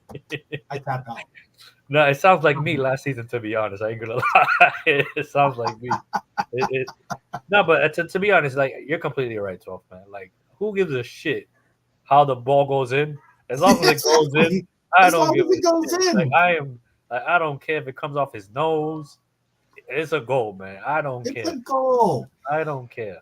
Yeah. Trent can cross the ball. We all know this, right? But if you're going to say, right, let's just put him in a position where all he has to do is cross the ball, that's a little bit reductive. He's going to have to do other things. Yeah, for sure. So he's going to have to do other things, right? So he's going to also have to work back. You talk about how important Diaz is because he works back and he defends hard. Well, Trent's going to have to do that on the other side. That's not given, sure. Yeah. Right, so he's going to have to do all those things, right? Now, I've said it from day one. Put him back where he was because he can pass it from deep and he can cross when he gets forward. So let's not try and the way I see it is, unless Trent is kind of guiding this, let's stop trying to reinvent the wheel, put Trent at right back and carry on as we were. Yeah. Do that. Or if sorry, just Chris, one thing. And I don't like it, it's not a formation I like, but if you were going to do like a 3-5-2 or some kind of thing like that, Trent as a wing back with even less defensive responsibility, Let's go, just Brian. Swinging in crosses and stick him in that, cool. Yeah.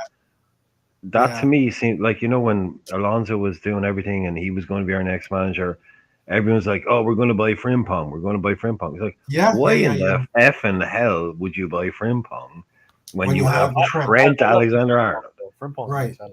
Yeah. But if you put Trent into Frimpong is more rapid. He's more rapid. A lot more rapid. Yeah, okay. Yeah, actually, that's a fact. Yeah. But if you still put him in, say, in generally the same, basically just a wide attacking right back role, why would you go and spend X amount of money when you have Trent? Okay, right. Like you said, this guy, give him, why can't we just put him back? Well, I don't know. I'm with you on that. I'm with you on that.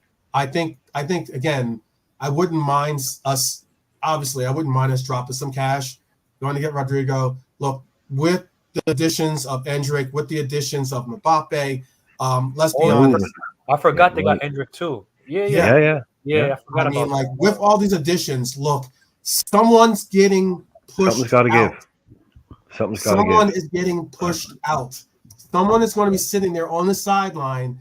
It may be January. When you look at it this way, it may be January. Yeah, it might be. Company line and just go with it for a while, but eventually they're going to be like, I'm not getting the minutes that I need to be getting, and that's just the honest to God truth. So I get that there are players or there's people out there that don't think we will spend that kind of money. I get that there's people out there that don't think that we are a destination for some of these players, but I honestly do think that there could be a little bit of grumblings going on in Real Madrid, but more likely sooner than later, because everyone's not going to be able to play. And I get that the lifestyle is incredible. I get the money they're making is probably equally incredible as well. But all that kind of goes to the wayside when you realize you're not playing. You're possibly losing out on, getting National League starts possibly because you're not playing for your club team any longer. It may even be a Valverde. It might not even have to be one of the. It might not have to be one of the first. Exactly. It might not have to be one of the front three. Like I can see a world where their front three is Vinny, Mbappe, and Rodrigo. Right? Yeah. Hendrick isn't going to walk into that club going, "I demand to start, or else I leave." He's like a child, right? Oh, he's like so. I can see a world where it's Vinny on the left, Rodrigo on the right, and Mbappe through the middle, and that would be their thing. But they've also got all those Cruises going, but they've got to make some room. Surely there's got to be some room, right, to keep these boys happy. So maybe you go in and you go, you know what, 100 million for Valverde, or 80 million for Valverde, and he's looking at it. But it is very, very difficult to. If I'm a player at Real Madrid now, and I'm Camavinga, I'm a Valverde, a Chimene, Rodrigo, Hendrick, no one's going to convince me I need to leave there because there's some competition around.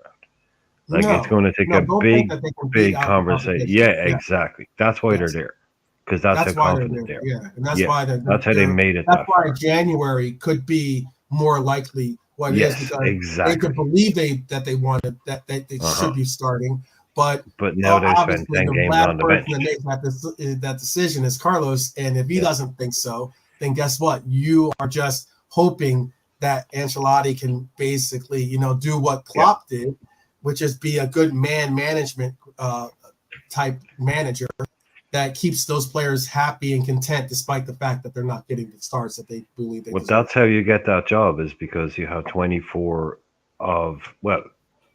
if you get the Real Madrid job in the last 10 years, you probably got 15 of the best 23 players in the world, 10 of them maybe, and keeping them happy. How to that's a skill in itself, is to able to walk into go, hey, Benzema, that thing at the weekend. Yeah, look, just take 5, will you? I mean, that's not something many people can do and get away with. No, it's not. Yeah, that's the power of him to go, dude. Especially when a lot of these players are making 5, 10, 15 times the amount of salary that these coaches are. It's difficult when he's technically your boss, but you make more money than him. But you're at Real Madrid, so you don't fuck around with Real Madrid. You just don't, because they will chew you up and spit you out. Nobody is bigger than that club. Nobody. So it's a very unique club. Very, very unique. So to get, but they will have to let all these guys go. Real quick to the chat. Who would you rather have as a player coming in? Would you rather have Valverde, or would you rather have Rodrigo as the player you brought in? Ooh. I already have my answer, though. I already have my answer. All right. You can go first, actually, because I think Irishman's still thinking about it. Me, Valverde all day. Valverde, okay. All day. Irishman. It's crazy. It's crazy. I said that because of how I spoke highly of Rodrigo, but exactly. It's just different. Like, he has an engine. He can play the right wing, which he's done for Real Madrid. Yeah. If I remember correctly, he played Player of the Month. He got Player of the Month in La Liga for playing right wing. He scored a load of goals. Yeah. He went on a streak. Valverde, for me, would be the perfect number 8, I think, for us. I think the perfect number 8 for us. But Rodrigo, again, is just talented. He's Brazilian. He has samba into him. So you can't. There's no wrong answer, I think. But for me, Valverde all day. Yeah. Yeah, there is no wrong answer. Like you're talking about, basically Yeah. the perfect player, like a guy like you said, who quite often in the Champions League they played a 4-3-3, and Mm-hmm. they'd play like Camavinga and Tchouaméni and Valverde and Cruz would I be wasn't starting, expecting that. and people are like, Yeah. "Oh, where are all these people playing?" It was like, "No, Valverde's playing right wing, lads. He's playing there on the right of the front three." Yeah. Like Yeah. it Yeah. took He's the people most ages to cop on. he's got more Yeah, versatility. Than, and he yeah. scored a load of goals. Yeah. So Yeah. it's like bring him in. He's probably amazing. Definitely, he's amazing. He's Uruguayan. I mean, the guy is going to be indomitable, right? But Yeah. then you Yeah. got the Rodrigo thing he's the magic, bit of sign and the Magic. flair and all of that stuff. So yeah, That's like Chris interesting. said, there's Now, no wrong answer. So No wrong who's answer your on that answer, one. Irishman? Did no, you say but Rodrigo? No, there's no wrong answer. That's what, like you let me. I mean, I know like there's there's no no wrong like. answer, but I'm saying who is your I'm answer? trying to. I'm trying to. I'm trying to. and I you know mean, the thing you're shooting too. my plane down, dude. You're Yeah, shooting my plane yeah. down. I'm just trying to say, look, if you said to me it has to be done tomorrow, Yeah, oh it Christ, does. okay. Has to be done today. I go, oh, dude. I think for the good of heart says Rodrigo, head says Valverde. So I'll go Valverde. We'll go All Valverde. right. All right, all right, all right. All Is right. it the chat was with you? Dustin went Valverde, Marion went Valverde. Yeah, there's no wrong answer. There's really There's no no wrong. wrong answer, Yeah, it but really yeah, isn't. I was just wondering. I was just because I mean they're probably going to be about similar price tags if it But comes to hitting money with Rodrigo can't play DM. Valverde can right wing. Valverde can't. Yeah. But he's I would much love more to. of an all Valverde would rounder be a type guy. fantastic acquisition. What? Absolutely. I think he'd eat up the Premier League. That's the thing about Valverde as well. Is like if you were to say to me, "We're signing Rodrigo," we're like, "Oh no, we're bringing a Brazilian guy to Liverpool." We know Bobby work, Luca Leiva work, but it's not all. It might. Will he settle? Will it work out? Whereas someone like Valverde, you'd be like, "Oh, that kid is made for the Premier League." Like I think it will. I would like to intense do it just energy and because like of the that. same reasons you just said. Though bringing in another Uruguayan player would be great. I think possibly even for the camaraderie that Nunez has with them. But their kind of combative Valverde is nature, the their captain way of of playing Uruguay. suits the Premier League Valverde is the more. captain He's the of, captain. of, Another captain. You're of bringing another captain to the squad. bringing in another Very captain. young player, very Yeah. very young player to be Yes. Yeah. But I'm pretty sure if we were to bring in Valverde tomorrow, I think the internet breaks. I think yeah. Well, the first spear breaks. I think. but Chris, you remember, like you boys, you'll remember the story that we went for Tchouaméni, and the Real Madrid then came in and like blew us out of the water. And Tchouaméni was like, "Oh look, shit, sorry, I was going to go to Liverpool, but then Real Madrid come in, deal done." And we were like, instead of acting like all butthurt and like being all drama queens, we were like, "Okay, cool. Well, that means they've bought Tchouaméni. Well, let's offer him 100 million for Valverde," and we did. Mhm. We did. offered Real 100 million for Valverde, like 2 days after they signed Tchouaméni, because everyone's like, "Oh, Liverpool, ha ha ha, you lost out." Well, we were like, "Well, if they like what we're saying, well, surely they've got to move some Someone, players." right? Make moves. So we went in and put a serious, Yeah. yeah, we put 100 on the table for Right. Valverde. Right. Yeah. There was no jokes. It's like, this is a serious offer, and they were like, "No, we're going to hold out." So we've been there. Like, we have history of wanting that guy Yeah. and being able to put up big money for these people. Okay, the transfer didn't come off, so people can just say, "Oh, that's bullshit. That never happened." Okay, I don't know. I wasn't there, right? But that was a very strong story that we were like, and it makes sense. Okay, well, they took Chimene off us. Well, we'll try and give them basically their Chimene money back and take a player we want from them. Mm-hmm. It made sense. It's proactive. It's like, okay, it's not like, okay, well, this is like, let's move. Let's go to this guy. Let's not be like, "Oh, we didn't get our guy that we wanted. Oh, let's go and cry in the corner." It was like, boom, the next day, okay, move on, new target, this guy. Well, So we've been shown to be interested in this guy. yeah. It wouldn't No, be a new thing to do. It wouldn't be a new thing. No, it Yeah. wouldn't. It wouldn't be a new thing either for the next players that I have on this list. I didn't put Ugarte on here. I know that we have been linked to him. I'm not necessarily sold on Ugarte. Forget him, man. He's going to Man United, man. Forget him, man. Yeah. I mean, he's already been open to a move to Man United, openly saying that he would want that. Look, if that's how it is, I get it. You know, you should, pick something that you pick a club that you're open to. You don't want to close the options that you have, but when it ends up being a rival like that, all right, okay. But the other names on this list, these are the last two names I have from South America, and that is the both Ecuadorian, and you'll probably know both of the players as well. William Pacho, right, from Ecuador. Oh, the center back. Yeah. And Hincape is the other name. Those are the two names that have been linked to us. And I don't know if Bayern Leverkusen is going to move on Hincape or not. I don't. Pacho, a little bit different story, but he's also a higher price tag. I know Frankfurt is looking to get about 60 million pounds for him. And I know Hincape is at 43, is reportedly will cost 43 million pounds for us. And those are the reasons, again, that's in the wheelhouse of where we like to definitely make our acquisitions, but they're not necessarily.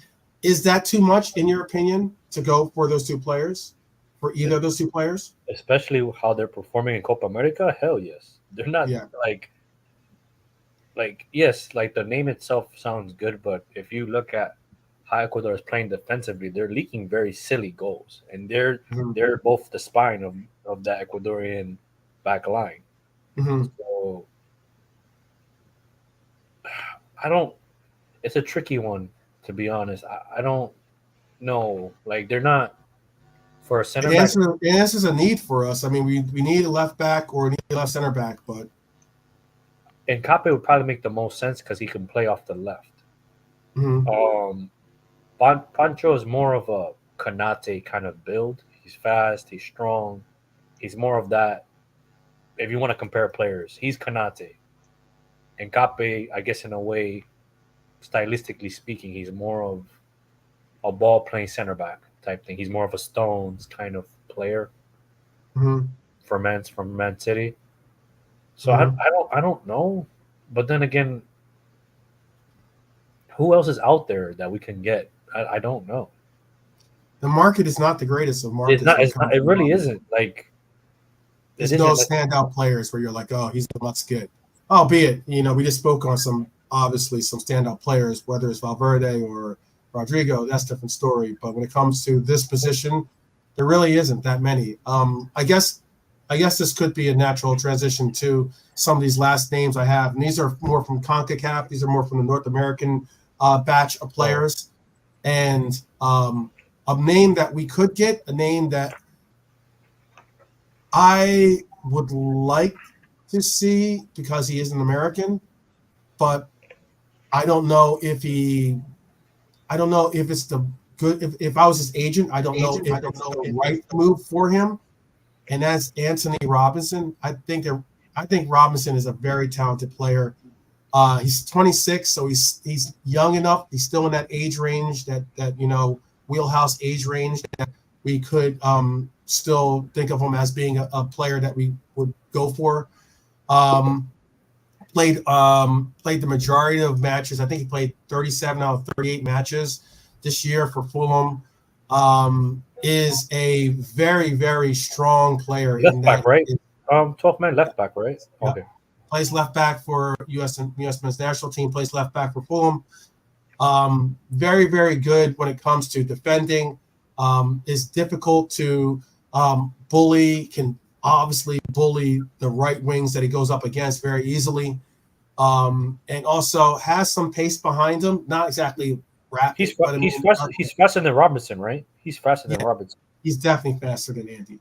But but he doesn't have. I wouldn't put his crossing ability on the same level as Robbo's.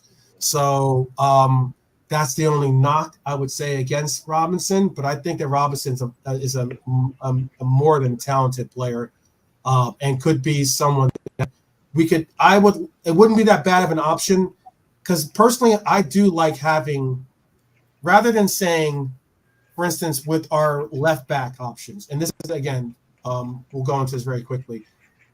My opinion is with left back, we have Robbo, and then we have Simicast. And I think Robbo and Simicast are very similar in what they offer, what they bring to the table. Okay? In that they are more offensive minded, and it's half a dozen, what do they say, half a dozen this and six of that, half a dozen of the other, in that they certainly have it depends on who you're speaking on to as to who has a better crossing ability. But when it comes to Robinson, I think that Robinson is by far a better defender at left back than both of those options in Robbo and Simicast. And it would be kind of a cool option to have on the bench when you want to lock down. When you want to lock down games and you don't want to necessarily, you're not trying to press forward and press the article. You could have a lockdown left back that can kind of take away different things for him. So, is that too out of the question? The question for me is, who's the better player? Not, he's a left back. Okay, he's got a better cross than him. He's got a better this and that. There's always going to be between three players. One is going to have better this. One's going to have better that. One, there's no one. But who's the best? First and foremost. Okay, a defender. Robert. Defender. No. But first and foremost, they're a defender. So who's the best defender? That would be, if they also are a good attacking outlet, then awesome. But if they're going to be primarily tasked with defending, then I think Robbo's the best defender. I don't really know enough about Simicast to say that I've seen him play 40 games in a row and he's been better than Robbo. I think Robbo's one of the best left backs in the Premier League since it started. Simicast isn't. And the other guy, I don't know. So I'd go with Robbo all day, but Robbo is now pretty much peaked. I mean, the best Robbo, that was the last 4 or 5 years. So you can't hold on forever. You got to bring in a new guy that can do something like what he. But if you had to lose somebody, I'd lose Simicast, drop Robbo down to kind of the second choice guy, and then bring in someone aged 23, 24 that can be that next Robbo. But yeah, top quality defender, and then go with the rest next.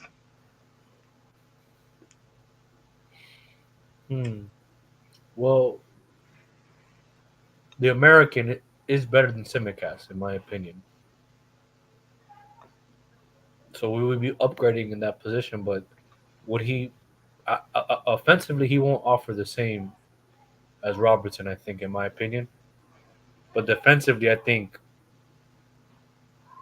because of Robinson's later years now, I think he's getting there in regards to defensively. So I guess it makes sense, but it doesn't really.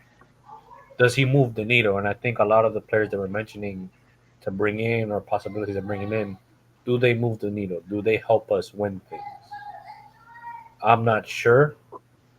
But I wouldn't be upset with it, because from what I'm hearing, Simicast is leaving or he's being offered up. I'm not really too sure. So we will see, to be honest. He wasn't in my list, I think, in my mental list of trying to sign a new player.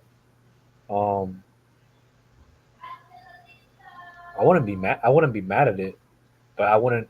If he's like the only signing we bring in, then I probably would be upset. But you're on mute, 12th man. 12th, you hear me? You're on mute. I can't hear, man. I agree. Yeah. I was saying he's not. Yeah, you're right. He's not a marquee signing. He's not the name that necessarily moves the needle for everyone going, oh, we finally got the linchpin. We've finally got the player that is going to make us this or that. But I do think that he brings a presence to that back line that is just that a defensive presence. Robbo is definitely a good defender. Some people would even go as far as say he's an excellent defender. But I think Robinson is that. He is an excellent defender. He has the body and he has the ability to be an excellent defender. And he is prem proven. Okay, when it comes to when you're trying to bring out some type of rating for him, he is prem proven. So I think that's something I would say. But there are earlier in the broadcast we spoke on Irishman was bringing up a player, and I didn't want to mention his name, but this coach has a definite ability to bring out some great talents in players, and he's done that with Santiago Jimenez for Mexico. I know that Mexico got bumped from world, from the competition, from COPA competition. This is I already mentioned earlier. This is certainly one of the dark periods in Mexican El Tri's history. It's one of the dark periods in their federation. In that they just simply can't put it together for a lot of cases. They've been getting beat quite often by America, sometimes even by a Canada or Jamaica, or something like that. So it's a dark period for Mexican football, but they do have some good players. And let's not get it twisted. Jimenez had a great year for the Rotterdam club this past season. He had 26 goals for them, and that's an excellent return for a 23-year-old player that not many people really thought of being that caliber of a player, and Slot was able to get that out of him. He is Argentinian born, but he is a Mexican citizen, so that's why he does play for Mexico. I don't know if he would necessarily play for Argentina or not, but it was certainly Mexico's an excellent nation when it comes to football. And reportedly, Arsenal, PSG, and even Real Madrid have been reported to be interested in his services. We were reported on being interested solely on the fact that Slot is our coach now. Do you have any opinions on Jimenez as well? Do you have any opinions on him? Jimenez, I think he's exceptional. Like, I think he's great. I think, like you said it too. I think people will sit there and say, "Oh, he's trash because of the Copa America," but they don't know what's behind it. Like, Mexico right now is not in a good place. They're in a very bad place, both federation wise, both in house. I'll tell you something you guys don't know. There's a news outlet in Mexico that controls the team selection every game,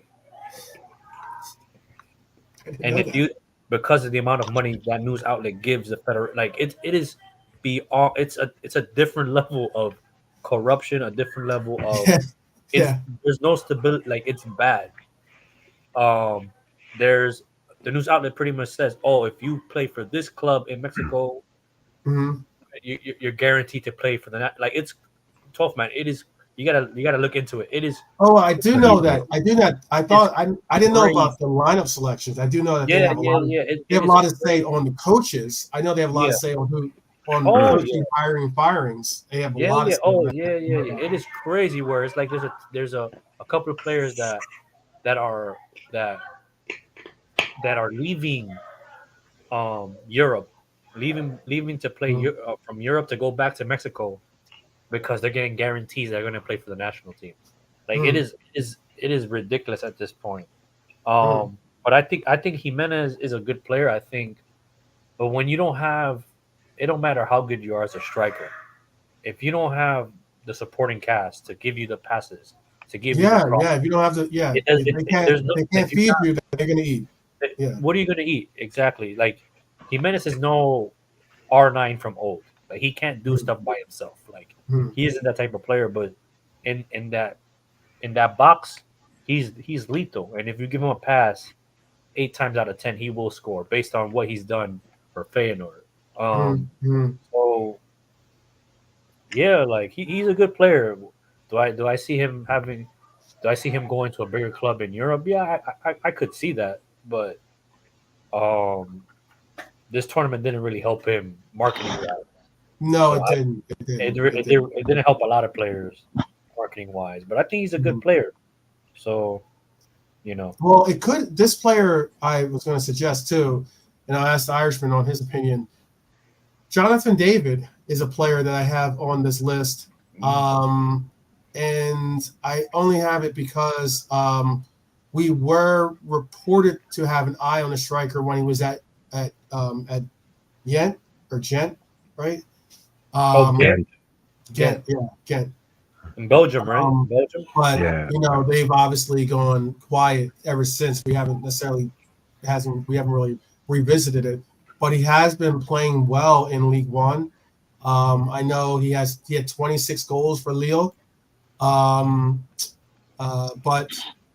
Canada's gotten into the next round. And Jonathan David was the goal scorer. He's The got only the only goal scorer, I think. exactly. Sure. No, I don't. Yeah, no. But yeah, so would you rather have? I'll ask the Irishman first, then I'll ask you as well, Chris. Would you rather have Jonathan David as a striking option, or would you rather have possibly Jimenez as a striking option? We had to pick we had to go north or south of the border, basically, for Chris and I. Well, I'm going to put a 12 man on that and go, I don't like that choice, so I'm not going to pick one. Yeah. I tried that before, so let's in a hypothetical world. No, I don't like your world. I don't want to pick that. I don't really. David was flavored a couple of years ago. Very Sane, Coman, Mane, direct, quick winger. Right. Goal scorer, not a number 9, not a a false 9, like a real kind of direct type guy. That's what I thought of him. Him and the other guy, Alphonso Davies, like yes, the two another big shiner player lights of that team. Had a so if not pretty poor I am so tournament. disappointed. He was on my radar as like get him. Now it's like I don't want him. I don't want him. Yeah, it just show you just don't know. Like these guys, the Jimenez guy, he looks like potentially like another Suarez type that could come in and just do like not what he did, like the way he did it, but like come into the Premier League and just do 28 goals, in a proper team. Yeah. But who knows? Who knows? He comes in. Yeah, it's such but it can only help if you have a manager that's looked at him and go, he's my guy. I want to bring him in, but you don't know until you bring this Mexican kid to play in the Premier League and you quadruple his wages. Well, what happens? Yeah. Who knows? You just don't know. So, it's there are two guys. Alphonso Davies seems to be the one. Jonathan David was like a real Klopp signing, super fast, counter-attacking winger. Right. But is he an Arnold Slot signing? I don't know. Don't know. I don't know why and how this tournament is definitely impacting. I would think it has to have some impact on the appeal for Alphonso Davies. He certainly has to understand that he wants to get this big move to Real Madrid. I would have loved to have seen him as, I had him as a target for, I have him on my list as well, Alphonso Davies, but I had him as a target. I know he doesn't necessarily want to play left back going forward with whatever club he does. He can't play left. Like, no, he cannot play. I'm sorry. He can't play left If wing. people watch the Copa America, he can. Yeah. He's horrible at left back. I know. I mean, at left wing. He cannot. Right. No. That's one. Yeah. Stay in your position, man. That's. He's not a Trent. I'm sorry. Right. No. There's no Yeah, way. And we had Quasi on here. He'd probably be talking about the fact that he should be playing for Ghana, but Alphonso Davies does play for Canada, and he is a player that has speed. Obviously, his pace is like a huge part of his game. Lightning pace, yeah. But it's like, he was taking free kicks and like. I was just like, "Ooh, what are you doing, dog?" I know you look at yourself as being the captain, or he is the captain, I believe. But you look at yourself as being the best player on the team. That doesn't necessarily mean that you should be taking the penalty or taking the kicks and such. So, yeah. So I don't. And if I was to pick between the two, like strikers, not for Liverpool. The only thing is that Slough likes his attackers or likes his striker to have good hold up play. Nunes, I think, doesn't have that, and I think that's something that he's going to have to develop this coming season, so that he can feed off the wingers, for example. I don't see them coming to like. I'm going with Brian's answer. I'm not going to answer the question. I don't think they're not good enough for us. Teams I do see Jimenez, because of how he plays. I see him playing for Diego Simeone, like in Atletico Madrid. I think he will suit that type of playing style, that kind of roughness. And Davis, I haven't seen enough of him to kind of say where he's going to be good at, but I don't think he'll be good enough for us, in my opinion. So if he, like, to be honest, if he was good enough, we would get him. Exactly. So we would have got him before we got Nunes, for example. So I don't. Yeah. So. Yeah. Wait, what the hell? We linked with? Nah, come on, this guy already. Yeah, I don't think we're getting that. I was trying to answer that in the comments. His mom, yep. As long as his mom's a part of his managerial team, I don't think that we'll be getting. We'll be going in for that player. Mama Rabio. Yeah, Rabio. I think we link with him like every summer. I think we're linked with him. I think. Yeah. Because I think he's a Liverpool fan. I think so that he's always being brought up every transfer window. But his mom, his mom is like a big part of his management. So she will spill the beans, if you know what I mean. So Yeah, certainly know what you mean. The last name on this list I had was Liam Millar. I should say he used to be a former Liverpool youngster. Plays with Canada.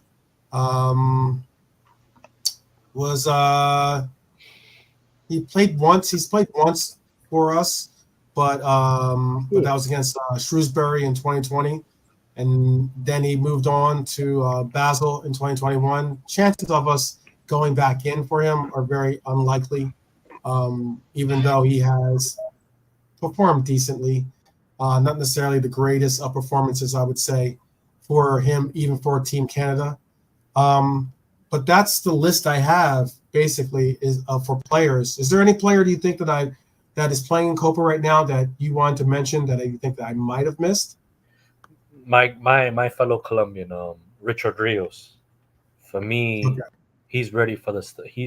I wouldn't say he's ready for Liverpool per se, because I want the best for Liverpool. So regardless of nation or where you're from, I just want the best for this club. But I think Richard Rios is ready to take Europe by storm. I think he's ready. He comes from a unique background, so he didn't come through an academy per se. He was bred in futsal. I don't know if people know what futsal is. Oh yeah, sure, yeah. So he was born like he was that good in futsal that Palmeiras is like, okay, let me give you a chance. Brought him to the academy, and history. It's just so now he's a starter for Palmeiras. He plays now. He is one of the first names in the team sheet for Colombia right now, and everyone's talking about him right now, and gladly so. So is he a? I know he can play defensive midfielder. Does he play? he's more of a What box. kind? Box. He's He's more of a box again. more of a box. There's not many destroyers out there left that are really like outright destroyers. It seems like. Yeah, he's more of a box to box. He plays. We play a 4-2-3-1, so he plays with what's his name? Who's the six? The six for Alvarez no Lerma. He plays with or Lerma. letters Lerma or letter. Yeah, okay. Palace, yeah. Yeah, So he play they play a double Lerma. pivot. So yeah, so that's one of the players I think. I think he's gonna move this summer. I think if it continues going well, I think he'll move this summer, in my opinion. Okay, I'll keep that. I have him starred. You don't really when it comes to a lot of times, I don't see that many players get moves from the Brazilian league to the Prem immediately, unless they are Yeah, someone that is either someone that Brighton has highly rated, you exactly. know, Yeah, yeah. or something Well, along those lines. I can see him going to like a Porto. You know what I mean? Like a Benfica, for example. I see him taking that next step. I think, Okay. or even going directly to Spain because it's just an easier transition for them. Hmm. But I wouldn't be surprised the way Brighton's moving. I think Brighton would probably pick him up or something. You know? If he goes I to wouldn't- Spain, then that'll be like Spain or Portugal. The last time you heard his name and you heard him be associated probably with a price tag that was, you know, palatable will be while he's still in Brazil. I think Yeah. he is. I don't. And again, that is a quick question. Richard brings up. No one's really speaking about Andre any longer from Brazil. I think Andre's exceptional. Yeah, I think he's a very very talented player. I think right now you get him for dumb cheap. I think you get him for under 10 million right now because the hype is gone. I think you go in, you give a little cheeky 10 million, and he's yours. Mm, Now, now there is do Liverpool want to go back in for him? I'm not sure. mm, But I think he's a solid player. I think he's what you call an old school number six. He's a Mascherano kind of build where he'll cover ground. He's very physical. He might not have the height that we might want in midfield, but mm, I think if you pair him with someone like McAllister, I think they'll cover a lot of ground. I think I will go for him, but I'm not sure why. But then when you talk to when it comes to South American players and their agents, they like to squeeze a lot of money out of the club, a lot of agent fees and stuff. So that might have been a turnoff. It's a mm. hmm turnoff for a lot of clubs. Last time I heard he might go to Wolves if I'm correct, but I'm not too sure. So Mm. yeah, Yeah, I don't know. I thought the last. Well, now especially now that they're about to lose Paulina, that yeah. could Fulham. Oh that yeah, could pick up Fulham. more. But but I also know that Andre is a talented player. I don't. I could see us going back in for him. I thought that we should have gone back in for him. To tell you the truth, in Oh the wow, January window, I thought we should have just bucked up and just spent the 20 million or whatever the price is going to be. that's Twenty not bad. million for a player is not a bad spot. That's not Not a bad. bad. And Not a bad. at the time, he was pretty much the natural replacement for Casemiro in the Brazilian squad. That was Mm-hmm, being spoken about, but mm-hmm, they fired the coach. They fired the Brazilian coach that used to coach him in Fluminense. Now there's a new coach right now for Brazil, and he didn't get selected for the Brazilian squad. So mm-hmm. yeah, he's no Ugarte. He's Ugarte's no not good. I know. Son. Ugarte's not for Liverpool, man. Let that go, man. He's going to Man United, man. We got to move Yeah, on. yeah. You know who I want, and I think last time I think Brian kind of like based on the information he got, I want Alan Varela. I think Hmm. he is the reincarnation of Mascherano in his prime. Oh wow. I think hmm he would do so well with that double pivot would be dangerous. Oh, I spicy.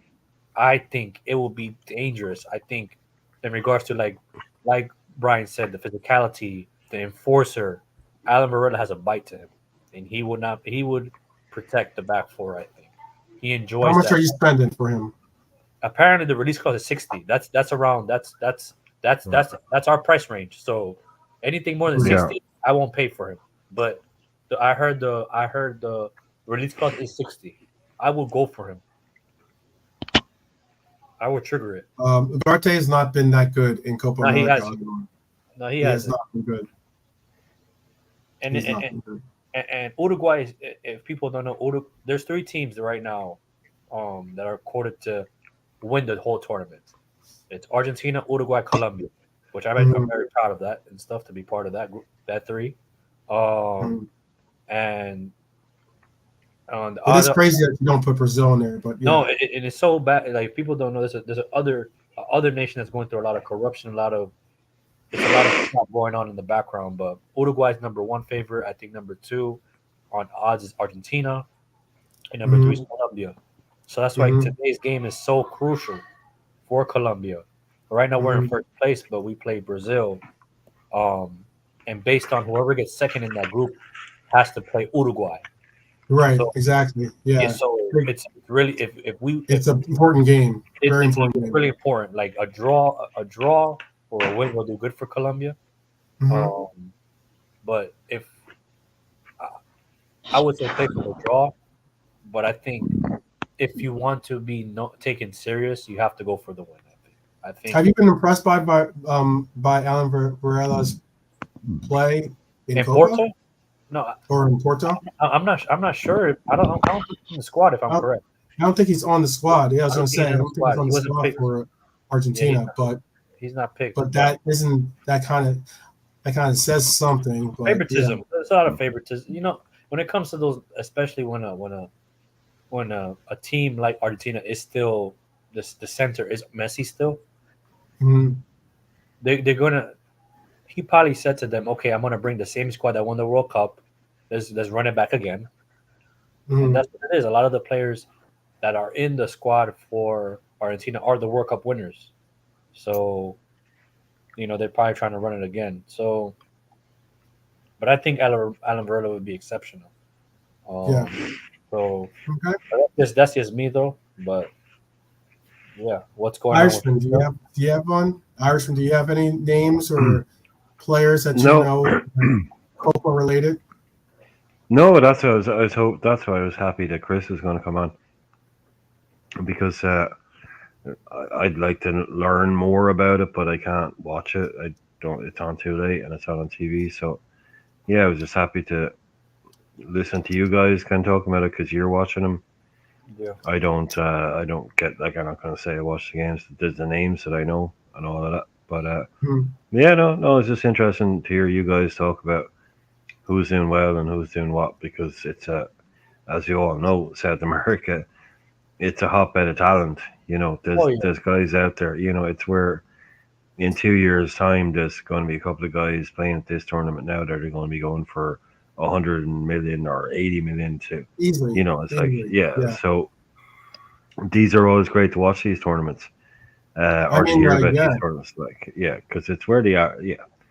I mean, it's gone mad now. I know it's hard these days not to hear about every player, but when you see them actually doing it in the flesh, and it's like, oh well, I've heard about this guy, but no, I actually watched him in 3 or 4 games and all of that. But the crazy thing, what you're just saying there, is like you talk about 3 teams and not Brazil. That's mad. Yeah, that's totally mad. Right? That's really that's crazy. Quick question for you guys: Would you take any of these 3 goalkeepers as a second goalkeeper for Liverpool? I guess. So the first one is he plays for Valencia, if I'm correct, which he's considered like very good. I think I heard reports where he's like a wonder kid goalkeeper, kind of like whatever. And then the second one, we've been linked with him before, I think, if I'm correct. Yeah. That name sounds very familiar. He went to Brentford. Yeah, and then the third one, he was Burnley, right? Burnley, right? and he's homegrown. I guess probably because he plays for Albania too. So Yeah, Albania and stuff. So Mamarashvili. yeah, and the third one, he's homegrown and he's well known in the Prem. Yeah, don't worry about the homegrown thing. Ignore No. it. I'm Doesn't saying matter. he's home. Right, Like yeah. he has something that he has something that everyone else doesn't have, which is he's homegrown. So Yeah, we can always fill that spot. yeah. Strakosha came to Brentford from Napoli, having won the league with Napoli, and thinking he was going to take over the spot that Raya vacated when they sold Raya to Arsenal. But they also bought this other guy. What's his name? Played which one? Who you speaking on? Thomas. Strakosha, yeah, he left Napoli, he went to Brentford because Raya. He's at Lazio, but okay. Lazio, yeah, not Napoli, yeah, Lazio. Sorry. Yeah, he played for Yeah, Lazio. yeah, and he thought he was going to be number one for Brentford because they sent Raya to Arsenal, but they also brought in the Flecken, the Dutch keeper. So he ended up sitting on the bench all last season for Brentford. Your man Mamarashvili, he's had a great tournament. He's been really good, but yeah, they're James Trafford. Yeah, they're all probably. Yeah, Strakosha made a massive, big one. Yeah. He made a big mistake onto Brentford.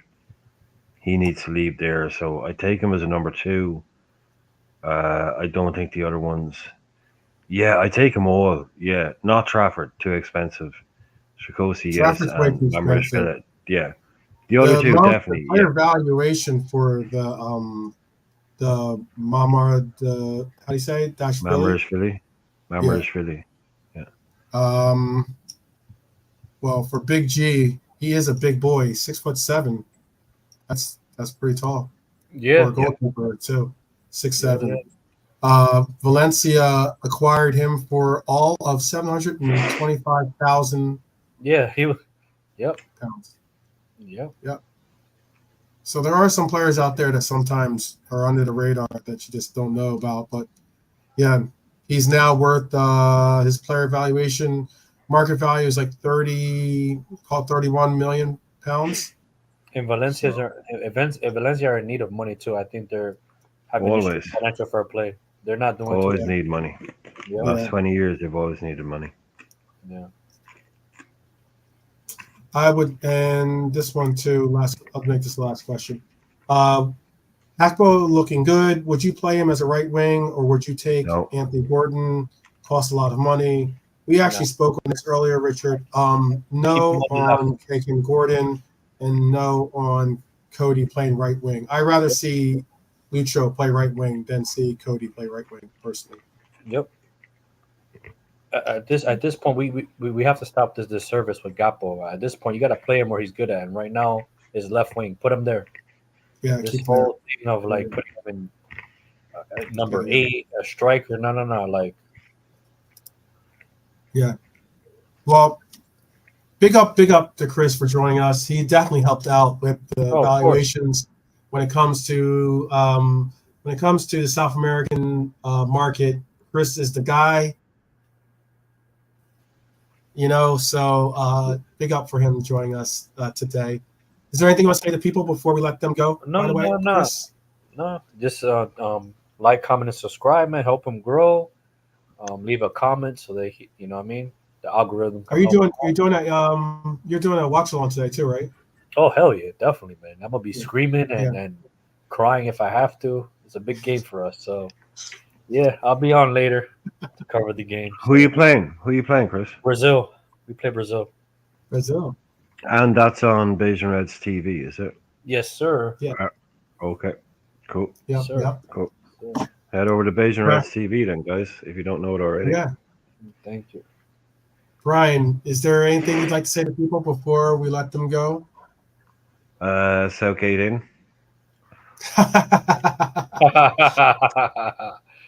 That's the issue, yeah. You guys, I mean, by him getting into that next round, he's going to get all the way to the finals. Watch it. He'll get all the way to the final, so probably he might mess around and win the final. Who knows?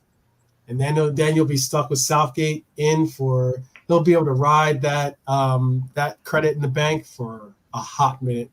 So, yeah. It's catch-22. But all the same, big up to all that joined us today. Big up to M. Tarmizi, Hi Lore, Marion, Richard, Bonkers was here earlier. Obviously, there's so many different. Bernie was in the house earlier. Daryl was here. Ottoman Turk was here. I haven't seen Ottoman in a long time. And I think who else was in the house today? MK Toe. MK Toe. Yep. Daryl. I think I mentioned all Daryl. the people. All the people. All the people. Redbird. Yeah. Philly Liverpool FC. Dakota from Beijing Reds actually was here too earlier. Team Capri Sun. Yeah. So big up to everyone for joining us. If hopefully I didn't miss anyone's name. Cedric, hopefully I got to say Cedric as well. By Cedric in the chat. But again, shout out to Honesty. You guys really make the channel really go, and I really do appreciate the fact that you guys are loyal and that you show love by commenting, by liking, by subscribing, by just showing up and being a part of the conversation. And that's the key part about what we love in this channel. So we will be back. Certainly, if you want to do a watch along, I would certainly say that Beijing Reds TV is the place to be. And I would also say that there's always the term that we use on this show, and that is up the Reds, people. Up the Reds as always. I guess until tomorrow, or maybe even later on this afternoon. Peace.